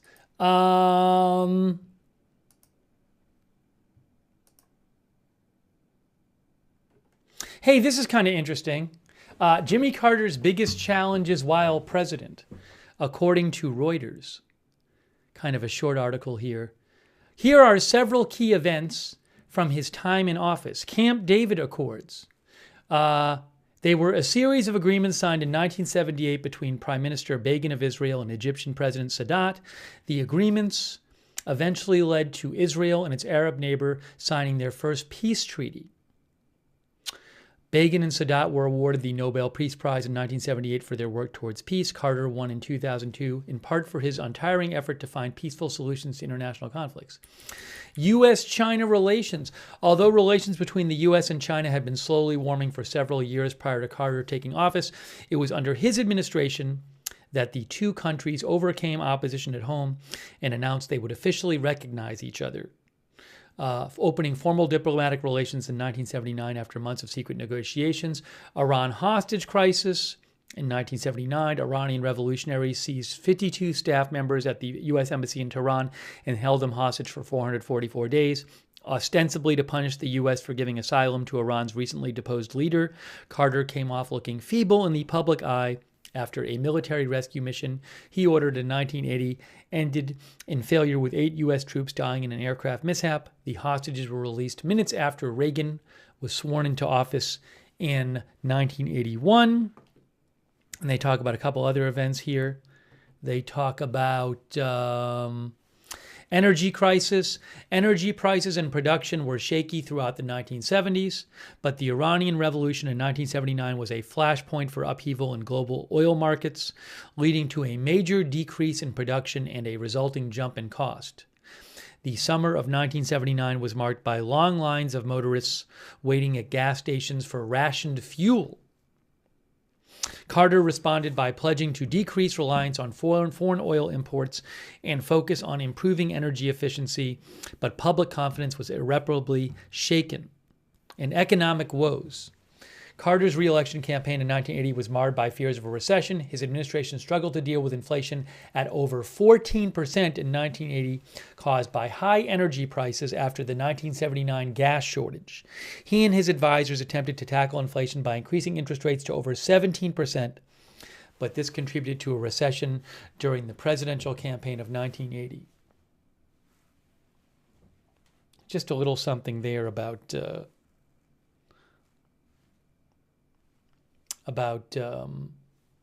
some of the events of his prominent events of his presidency. There's the White House there. Buffalo Women says, remember the gas lines.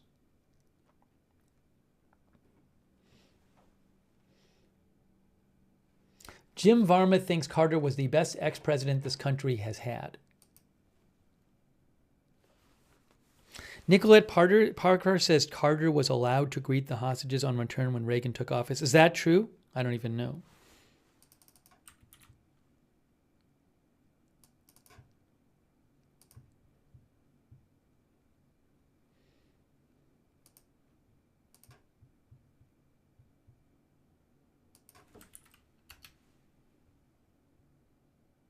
It is true.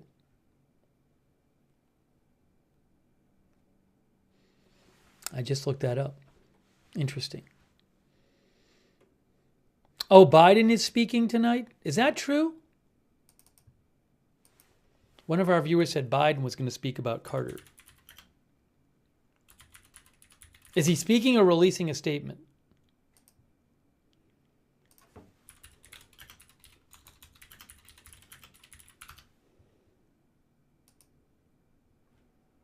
I see no live streaming events. I just looked up the White House page and I don't see any live streaming events. Are you sure he's speaking? Oh, yes, he is going to speak. I'm seeing he's going to speak. But he's out of town. Niall Stange of The Hill reports that President Biden is supposed to speak at 7 p.m. Eastern from the U.S. Virgin Islands. So maybe we'll stay on the air for that. I mean, I was going to wrap up soon, but I think we'll stay on the air for Biden speaking. Biden's supposed to speak in 10 minutes.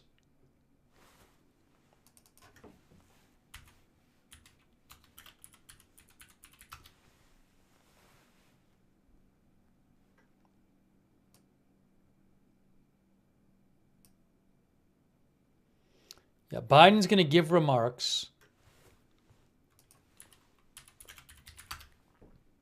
in 9 minutes. All right, we'll stay on for 9 more minutes. And we'll hear what Biden has to say about it. Give me one moment here.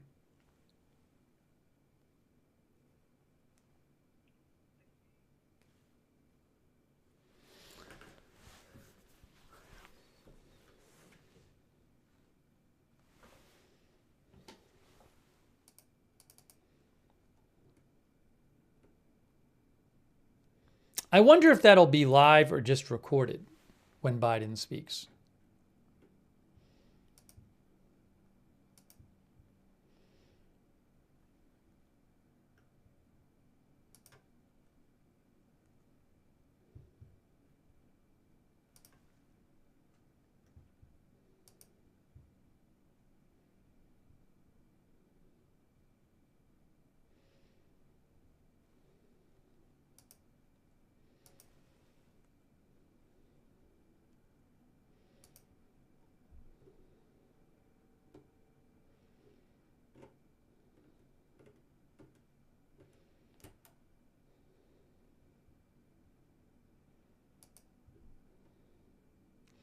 Yes, again. Oh, so the New York Times says Biden is going to speak to journalists who are traveling with him in, is it St. Croix? Is that how you pronounce it? In the U.S., it's a U.S. Virgin Islands island. St. Croix. That's where he is, Biden. So he's supposed to make remarks to reporters in St. Croix in 7 minutes.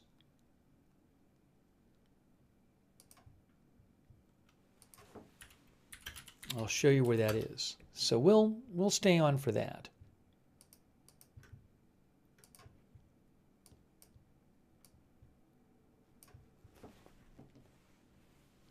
Here is where St. Croix is.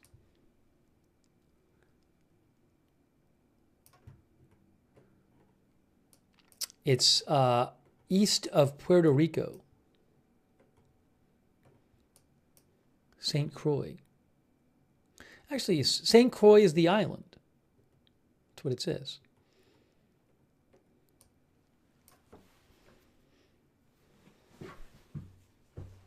Christopher Reed says it is nice there.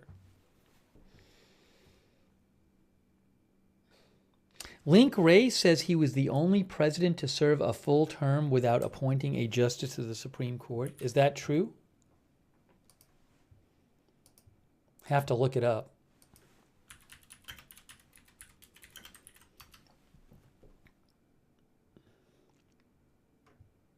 Yes, that is true.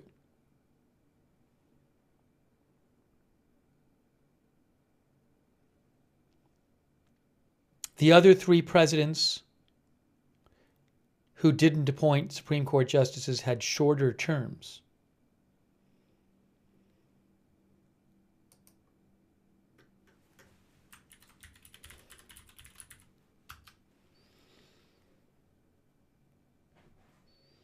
The University of Virginia says Harrison and Taylor died early in their terms and Andrew Johnson faced impeachment. Well, hold on a second here. Yes.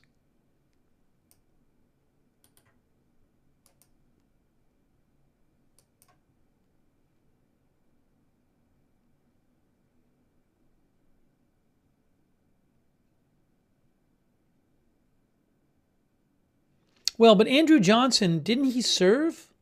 Now I'm confused. Andrew Johnson served from April 15th, 1865 to March 4th, 1869.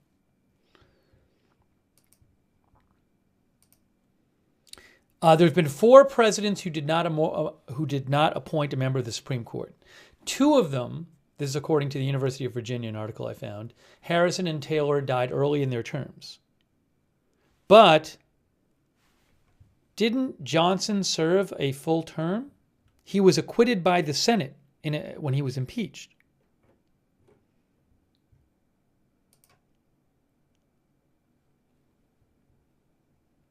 Anyways, I know this seems kind of minor.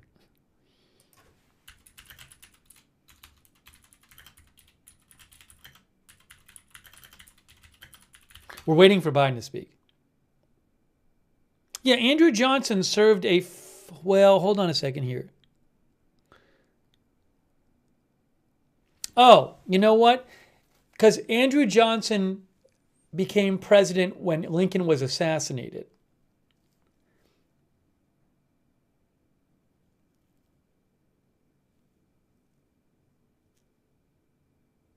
But I'm still confused about the timing.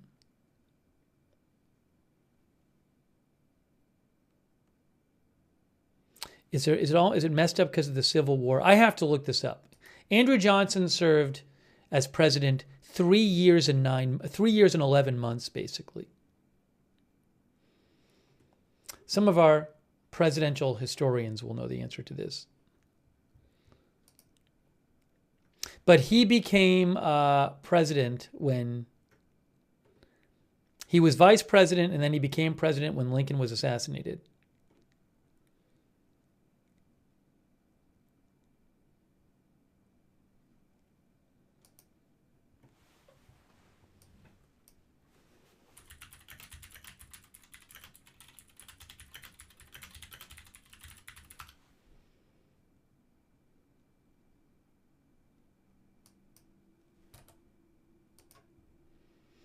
He served from 1865 to 1869. I don't know how all the timing works here. He did not win the 1868 Democratic presidential nomination and left office the following year. So he basically it wasn't technically a full term because he wasn't elected. That's interesting. Anyways, we're waiting. In 2 minutes, Biden is supposed to speak. Sorry. This is not a stream about Andrew Johnson, but I was just, because I was interested looking that up. I don't even know if I'll have access to the Biden remarks. He's supposed to speak in less than 2 minutes, but I don't see it posted anywhere.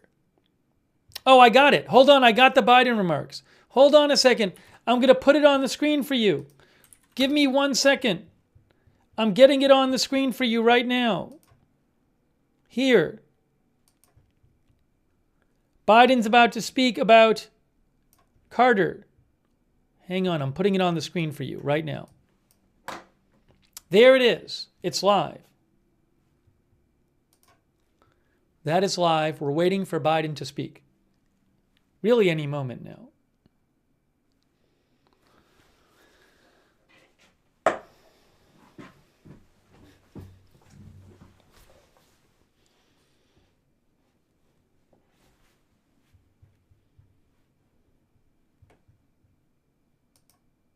in 1 minute if it starts on time.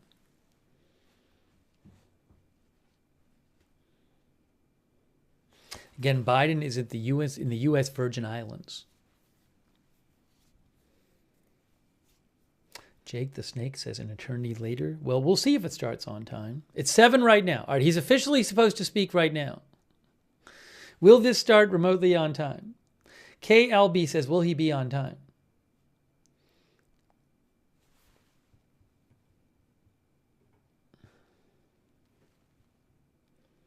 Kamala Harris did release a statement. We read that earlier.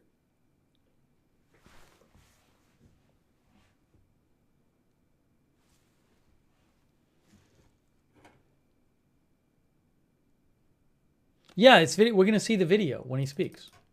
As soon as he starts, we'll see it.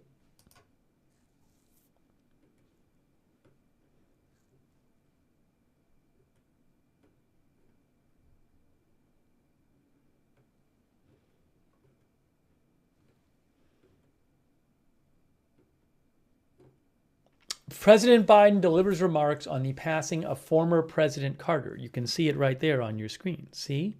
See? We will begin shortly. Let me do this here. See, it says St. Croix, sorry. They just updated what it said on the screen.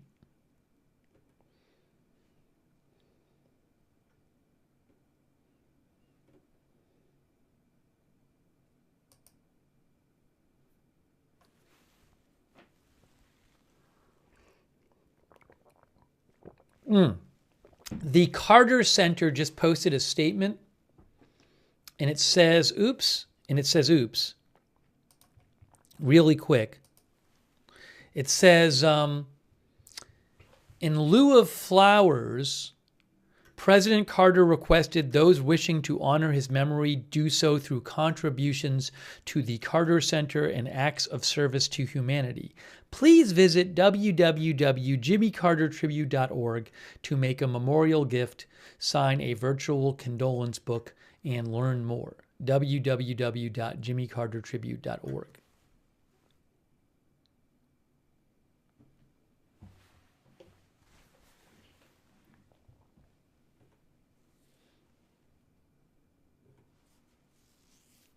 So we are waiting for Biden. That's what we're going to do. We're going to wait for Biden to speak. He's supposed to speak at any moment now.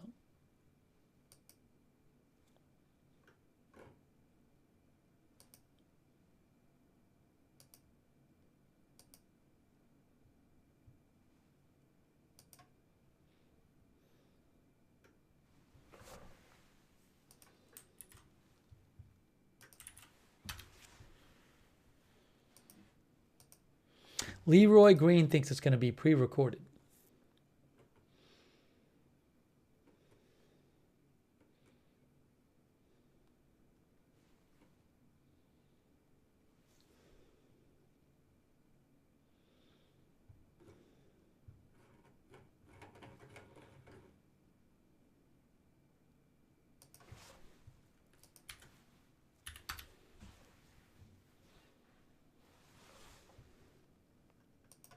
I'm just waiting with you guys now.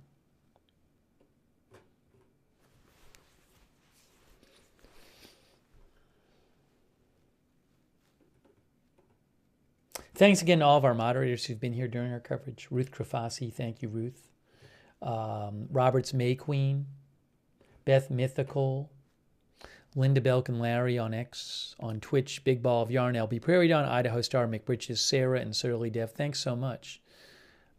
Over on Facebook, Kay Larry Body, Margaret Riley. Thanks for being there. All of our mods. Again, President Biden's supposed to speak at any moment.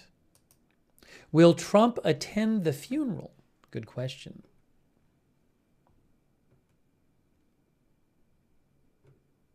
Oh, Thomas Darwin says Biden will probably announce what day the government will be off in honor of Jimmy Carter. That would normally happen, that he will announce a day of mourning and the federal government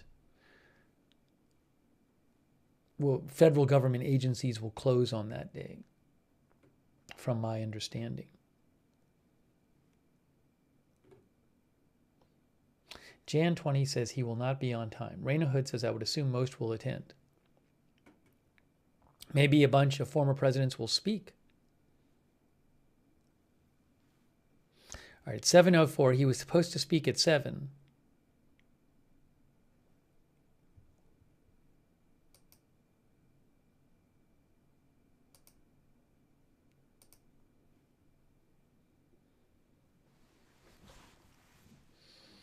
NAH says if Trump is smart, he will attend or it will look bad for him. He released a positive statement about Carter today, Trump, so.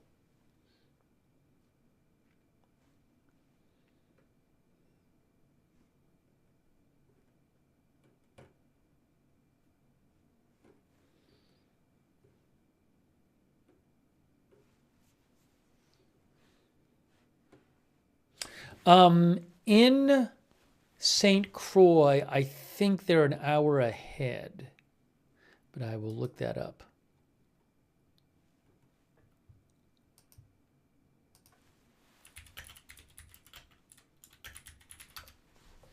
Yes, St. Croix, it's 8:06 p.m. right now.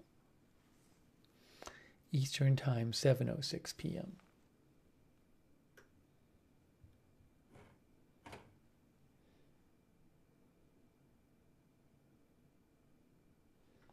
But again, there was a statement by the White House that said Biden was speaking at 7 Eastern Time. So, I mean, it's going to start late.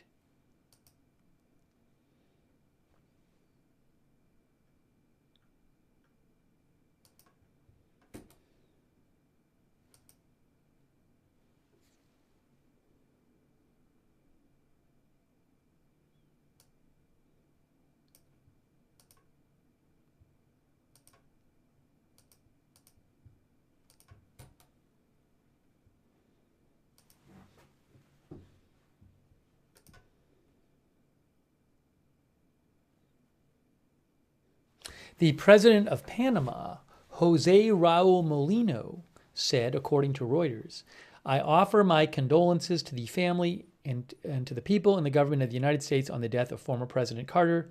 His stint in the White House was marked by difficult times and were crucial for Panama in negotiating and signing the Torrijos-Carter treaties in 1977, which transferred the Panama Canal into Panamanian hands and made our country truly sovereign. May his soul rest in peace.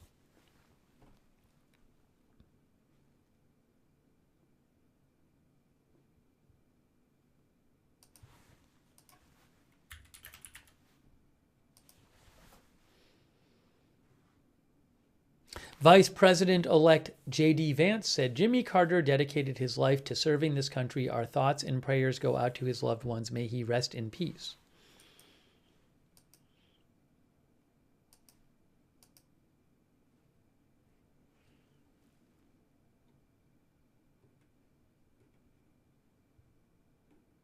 We are still waiting for, at any moment now, President Biden will speak about the passing of former President Carter.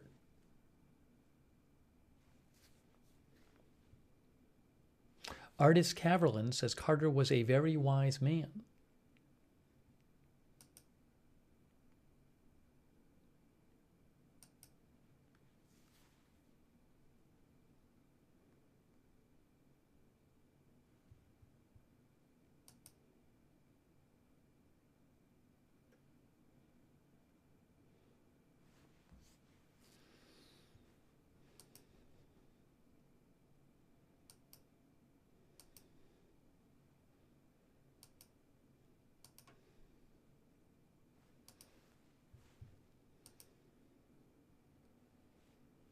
And we are waiting.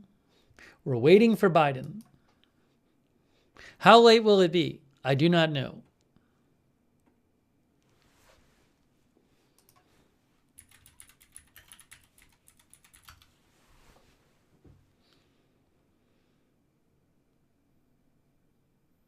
Biden posted a photo of him and Carter on his social media. Look, it's the photo from Biden of Biden and Carter.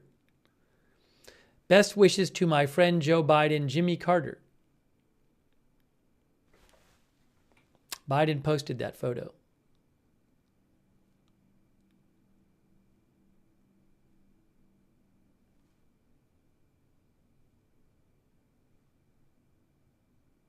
Select your name here. Says nice photo.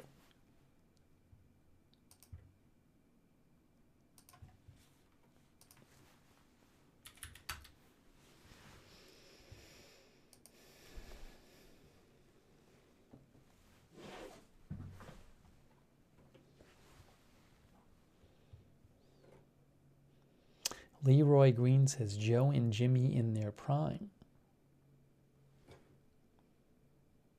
Thanks to David G. and all of our other YouTube members. We are still waiting for Biden to speak. Amy D. Nice Linville says great photo.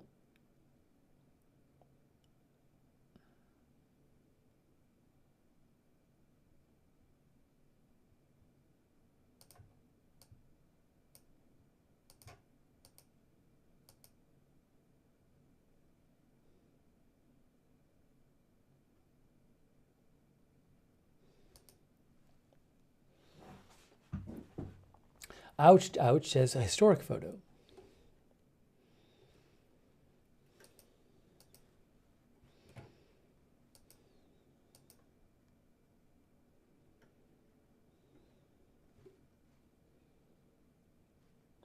Michelle Childress says, well done, good and faithful servant, Mr. President Jimmy Carter, rest peacefully.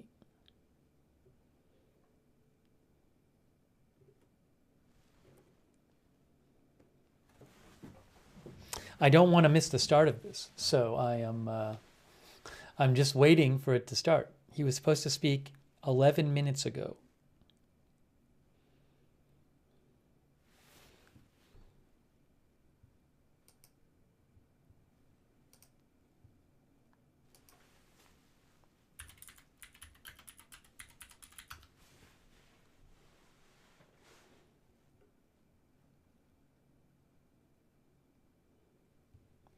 Kyle Griffin with MSNBC says Biden was the first sitting U.S. senator to endorse Jimmy Carter for president in 1976.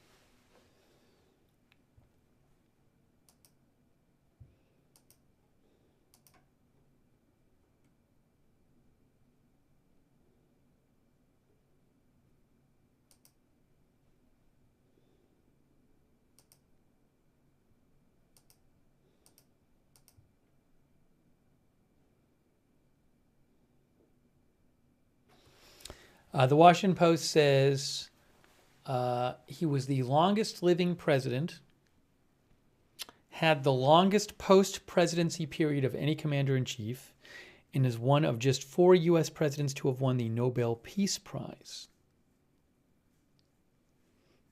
Also, he and his wife were married more than 77 years.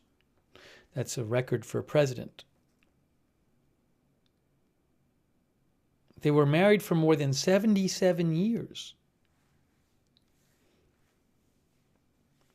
The Post says that the Carters married in 1946 when he was 21 and she was 18, but they knew each other for as long as Rosalind was alive. She lived down the road in their hometown of Plains, Georgia, and was a frequent playmate of Carter's little sister, Ruth.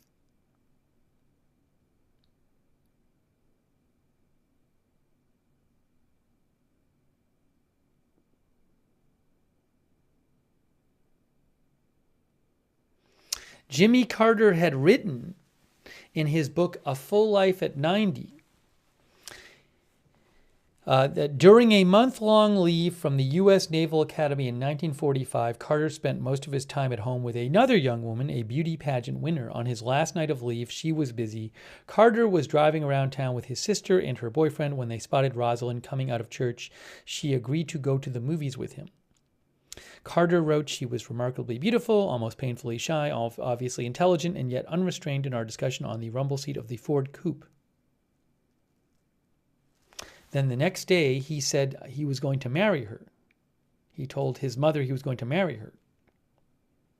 They dated over Christmas break. When she visited him in Annapolis later that winter, he proposed. She said no. She said she had promised her father on his deathbed she wouldn't marry until she finished college.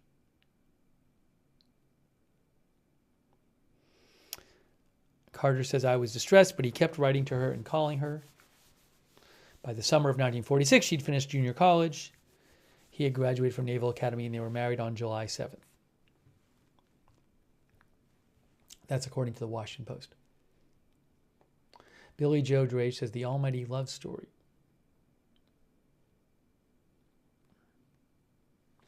Creamy Null says, Carter survived brain cancer. Yeah, this article I was just looking at says, Jimmy and Rosalind fought Jimmy's brain cancer together in their hometown of Plains, Georgia.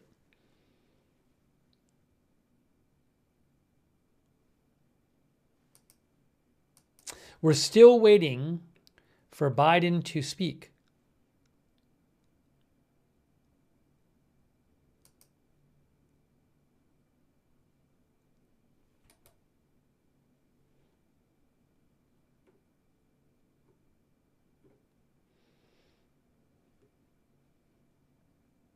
He was supposed to speak at 7 Eastern time.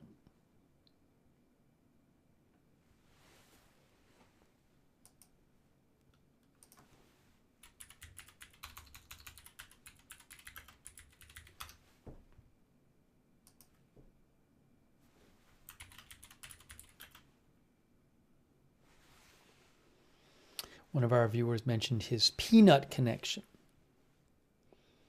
Wikipedia says in 1953, in March 1953, Carter began a 6-month course in a nuclear power plant operation. His intent was eventually to work aboard the USS Seawolf, which was intended to be the second U.S. nuclear submarine. His plans changed when his father died of pancreatic cancer 2 months before construction of the Seawolf began, and Carter obtained a release from active duty so he could take over the family peanut business. Deciding to leave Schenectady, that's New York, right? Proved difficult as Rosalind had grown comfortable with their life there. She later said that returning to small-town life in Plains, Georgia seemed a monumental step backward. Carter left active duty on October 9th of 1953.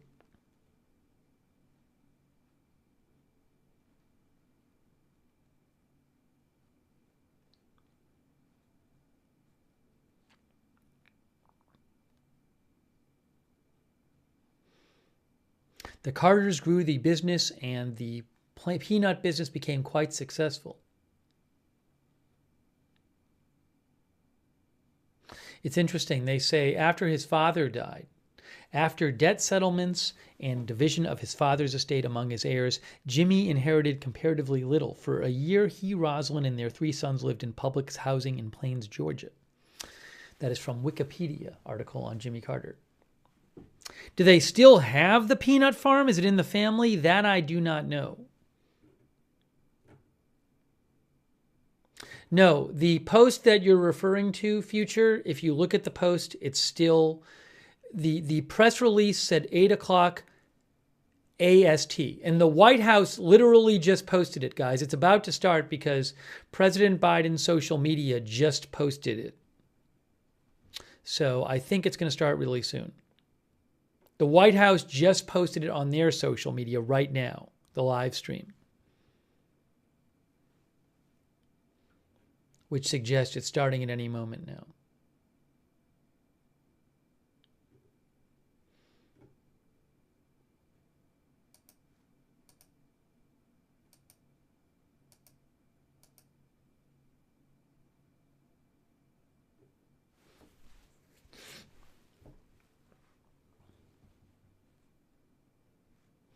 Lasher says Jimmy was a good soul and a good man.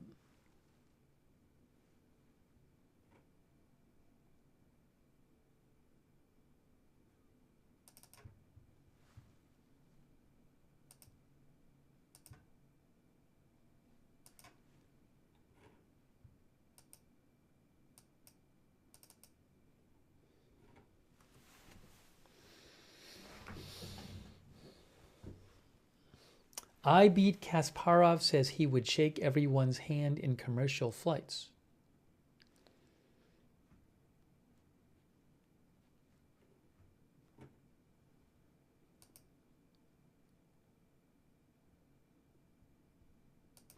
Again, it's really supposed to start at any time. I can actually see the podium. Reuters has a shot of the podium, which I can't because it's from the pool, so I can't use that one. But I can see the podium.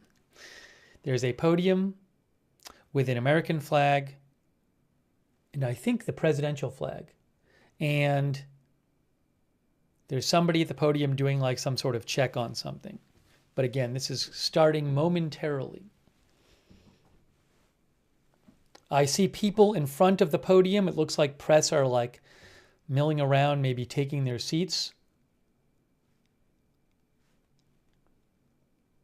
But this has all of the signs of starting shortly.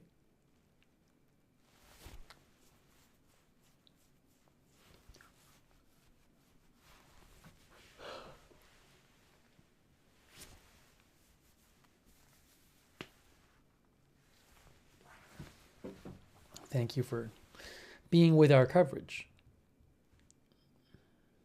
Yeah, there's a lot of people are like walking around fast at the podium there.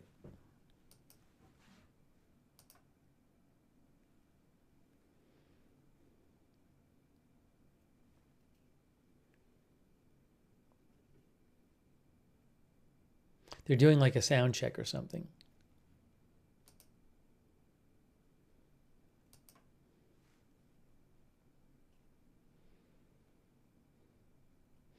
Thomas Darwin says Jimmy Carter has a full page on peanuts on his website.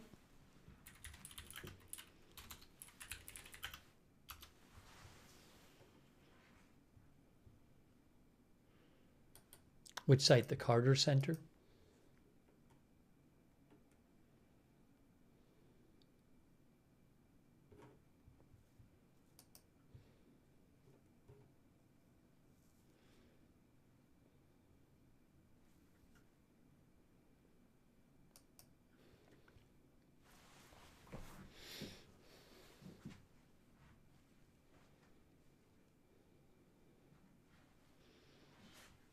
Any moment now.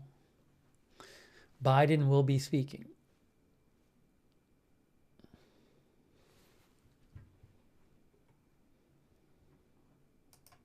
I would think this is something that the White House had preparations for. I mean, you know, this was something that certainly there was a decent likeliness this could happen. Yeah, so the White House feed will go live like right when he starts talking. Yes, as one of our viewers said, you can see, I know like on TV, like CNN is showing the pool shot. I don't have the rights to the pool shot, but he's not speaking yet. The way the White House feed works, which is what you're seeing, is it'll cut to live as soon as he starts speaking. So I can see the podium. Oh, Michelle Childress says CNN said 1 minute. All right, guys.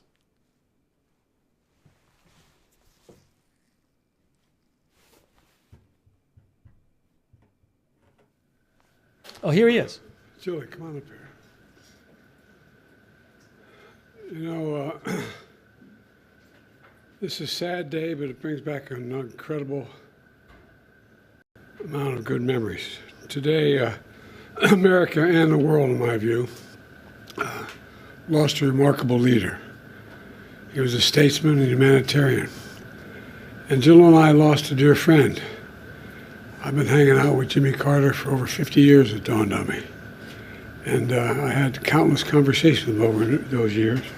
And I always would be proud to say that he used to kid me about it, that I was the first national figure to endorse him in 1976 when he ran for president. There was an overwhelming reason for it, his character. What I find extraordinary about Jimmy Carter, though, is that millions of people all around the world, all over the world, feel they lost a friend as well, even though they never met him. And that's because Jimmy Carter lived a life measured not by words, but by his deeds. Just look at his life's work. He worked to eradicate disease, not just at home, but around the world. He forged peace, advanced civil rights, human rights, promoted free and fair elections around the world. He built housing for the homeless with his own hands. And his compassion and moral clarity lifted people up and changed lives and saved lives all over the globe. Jimmy Carter was just as courageous in his battle against cancer as he was in everything in his life. Cancer was a common bond between our two families, as of many other families.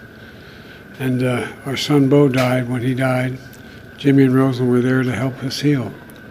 Jimmy knew the ravages of the disease too well. He lost his father, his brother, his sisters to this terrible disease. So when Jimmy was diagnosed, we did our best to comfort him. We met with him down in Plains. We met with him. And anyway, we talked and shared our beliefs that as a nation, we have the talent. We have the talent and the resources to one day end cancer as we know it if we make the investments. He believed that like I do. I'll always cherish having seen Jimmy and Rosalind Carter together. Theirs was a love affair of the ages. While we'll miss them both dearly, I do take some solace in our kids were saying it, that they're united once again. We're going to remain forever in our hearts, but they're together again.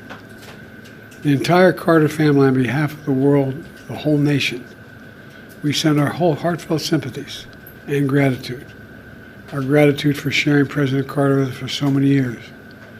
You know, Jimmy Carter stands as a model of what it means to live a life of meaning and purpose, a life of principle, faith, and humility.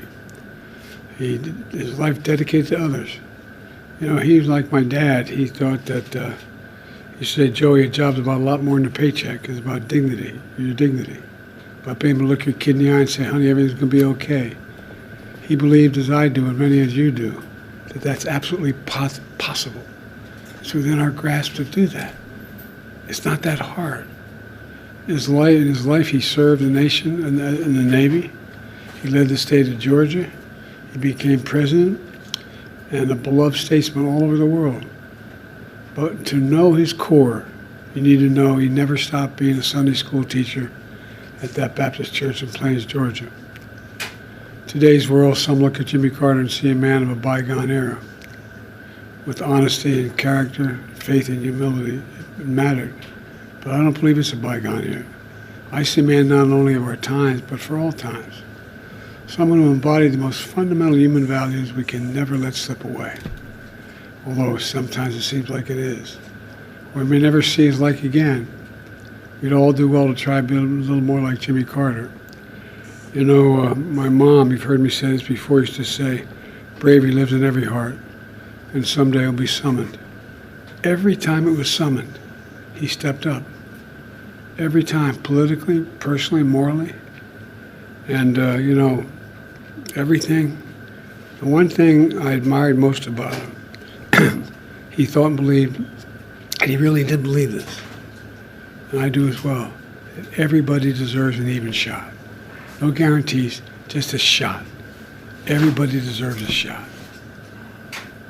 And, you know, he gave an awful lot of people a chance. So, as I said, I was an admirer.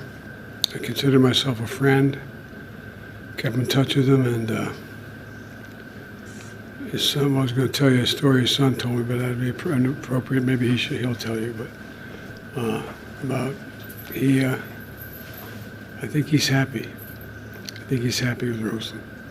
So. Mr. President, as you think about your post-presidency, is there anything about Jimmy Carter's time after leaving office that inspires you for the years ahead? Yeah, never give up hope. Never give up hope. I mean it from the bottom of my heart. So much negativism out there. I know you're tired of hearing me say it over the last 4 years. But folks, there's nothing beyond our capacity. Nothing beyond our capacity. If we do it together. And I mean it. I mean it. And he believed it. Sir, what is your fondest memory of Jimmy Carter? I have a number of them. I guess maybe my fondest memory of Jimmy Carter was when he grabbed me by the arm and said, I need you to help me in my campaign. And I said, I've only been around a couple years, Mr. Governor. He said, no, it'll make a difference. I said, I'm not sure it will. He said, no, it will. When I endorsed him for president, I told him why I was endorsing him, and that it was not only his policies, but his character, his decency, the honor he communicated to everyone. And but he was also very, very, he and Rosamond were very kind to Jill and me when we lost our son, Beau. They were there for us. And I don't know, it's, I think that what Jimmy Carter is an example of is just simple decency. Simple decency. And I think that's what the rest of the world looks to America for. So what members of the family have you spoken to? I think I've spoken to all the children. Maybe some I just got off the phone with. I think there were, I don't know how many on the phone, but I think, and I've spoken to some of the friends of the family. They're helping with the services, and my team is working with his family and others to see to it that he is remembered appropriately here in the United States and around the world. There's a process we're going through that will take a little time is to set up this. I announced earlier today we're going to do a major service in Washington, D.C. on behalf of him. But that's a formal procedure that's underway. So I'm sure we'll be talking a lot to the family between now and my main contact is Chip. Is there anything that President Trump to take from President Carter? Decency. Decency. Decency. Everybody deserves a shot. Everybody. Can you imagine Jimmy Carter walking by someone and he needs something and just keep walking? Can you imagine Jimmy Carter referring to someone by the way they look or the way they talk? I can't. I can't. You know, I think the end of the deal here is that one of the reasons why we're looked to by the rest of the world, for the bulk of our nationhood, we've laid out what our values are. You said what we believe. It's not just in the Declaration, we hold these truths to be self-evident, but there's a feeling. The rest of the world looks to us.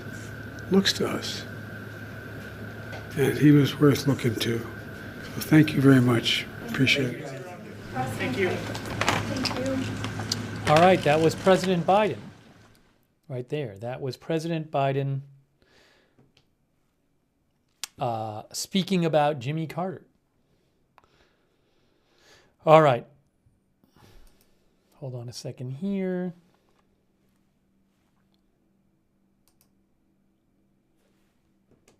And there is the White House. He is not at the White House right now, but oops. I don't have my text updated here. Washington, D.C. is what this should say. There's the White House with the flag at half-mast.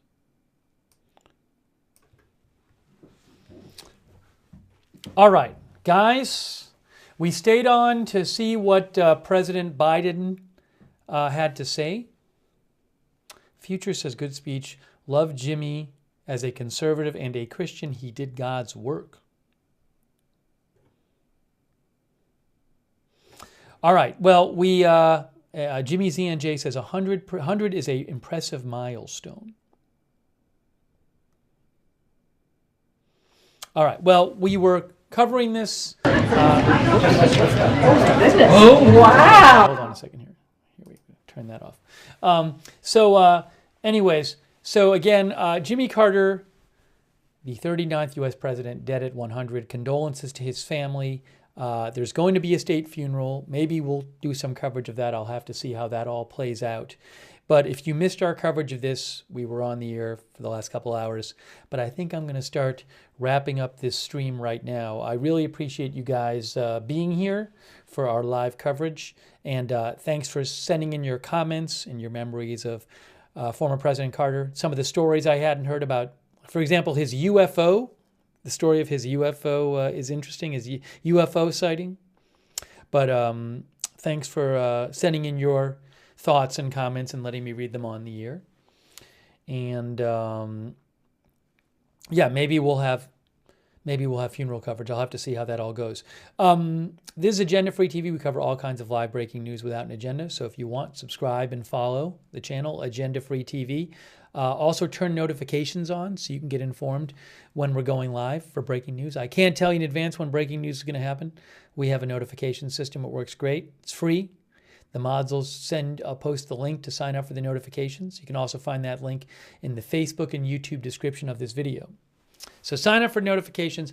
Also, I will post updates about this and other breaking news stories on my X account, which is @Lookner on X, right there, @Lookner. And I'll throw a link to that in the chat, but follow me there for breaking news when I am not live. And a huge thanks to our moderators for being here. I really appreciate you being here today for our coverage moderators and being there in the chat, keeping things civil and respectful. Over there on YouTube, people like Roberts May Queen, Beth Mythical, Ruth Krafasi. Thanks so much for being there.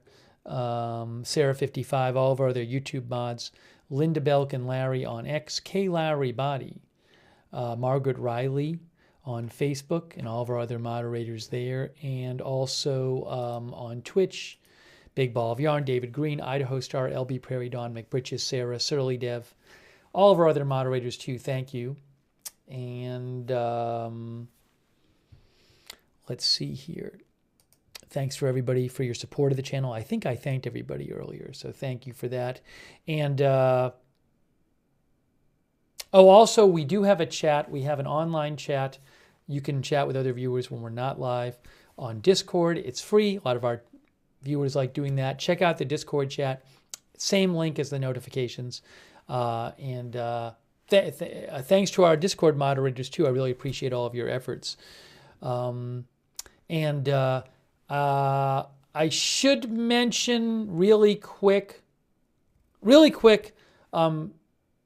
if you're wondering, I think we're going to do some sort of New Year's Eve stream on my personal channel. My personal channel is called Lookner on YouTube and Looknerd on Twitch.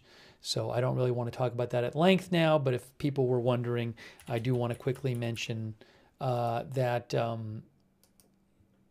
we're probably going to be doing a New Year's Eve stream of some sort there. Again, that's a different channel. That's called Lookner on YouTube and Looknerd on Twitch. You can look that up if you'd like. Anyways, I also want to thank our subscribers over there on Twitch. I really appreciate your support of the channel. People like David Green and Mick Britches and Wall Street and Shaggy, Chi-Town Bear, and Bogan04. All of our other Twitch subscribers too. Thank you. And our Facebook subscribers like Eve Richards. Paul Anderson was modding too. Thank you, Paul. I appreciate it. Eve Richards, Lou Green, Margaret Riley, K. Lowry Body, Robert Real II, all of our other Facebook subscribers. Thanks for subscribing over there. And our YouTube members like Envy, Eamon O'Leary, Dr. McRib, Plop Plop Fizz Fizz, Trav, Jennifer, Rochelle, DJ, Circuit, Shane, Mike J, Wendy, Jake the Snake, Desjarlais, thanks for being members on YouTube, Kelly McAlien, Toboggan, Cheryl Simpson, K Overcash, Patricia Grace, Envy, Todd USA, Eric Johnson, Joe Hart, Pam Turner, and all of our other YouTube members. Thank you. Thank you, Billy Joe Drage, as well for your support. Thank you, Billy Joe Drage. From Australia. Thank you, Billy Joe. Okay, so again, if you missed it, you can rewind and watch our coverage of the death of former President Carter. We may have funeral coverage. I'll have to see if I have video of that and how that all plays out. I will post updates about our coverage. One place you can look is our X account, which is at Agenda Free TV on X. I do post scheduling updates there. So you can follow that if you're over there on X. And if you watch on YouTube, I would suggest turning the YouTube notifications on, which to do that, if you're watching on YouTube, what you need to do is once you subscribe on YouTube, you got to do this thing, which is you need to click the bell, the notifications bell, and then choose all notifications. That's what you need to do to get the YouTube notifications. All right. Gina Pina says, sad night for USA. Again, I appreciate you being here. Appreciate you sharing your comments. Thanks to all of our viewers and people who have been here, including people like John Griffith, Vicky B, Darren Markley. Randy Kelly, our viewer, says, end of an era.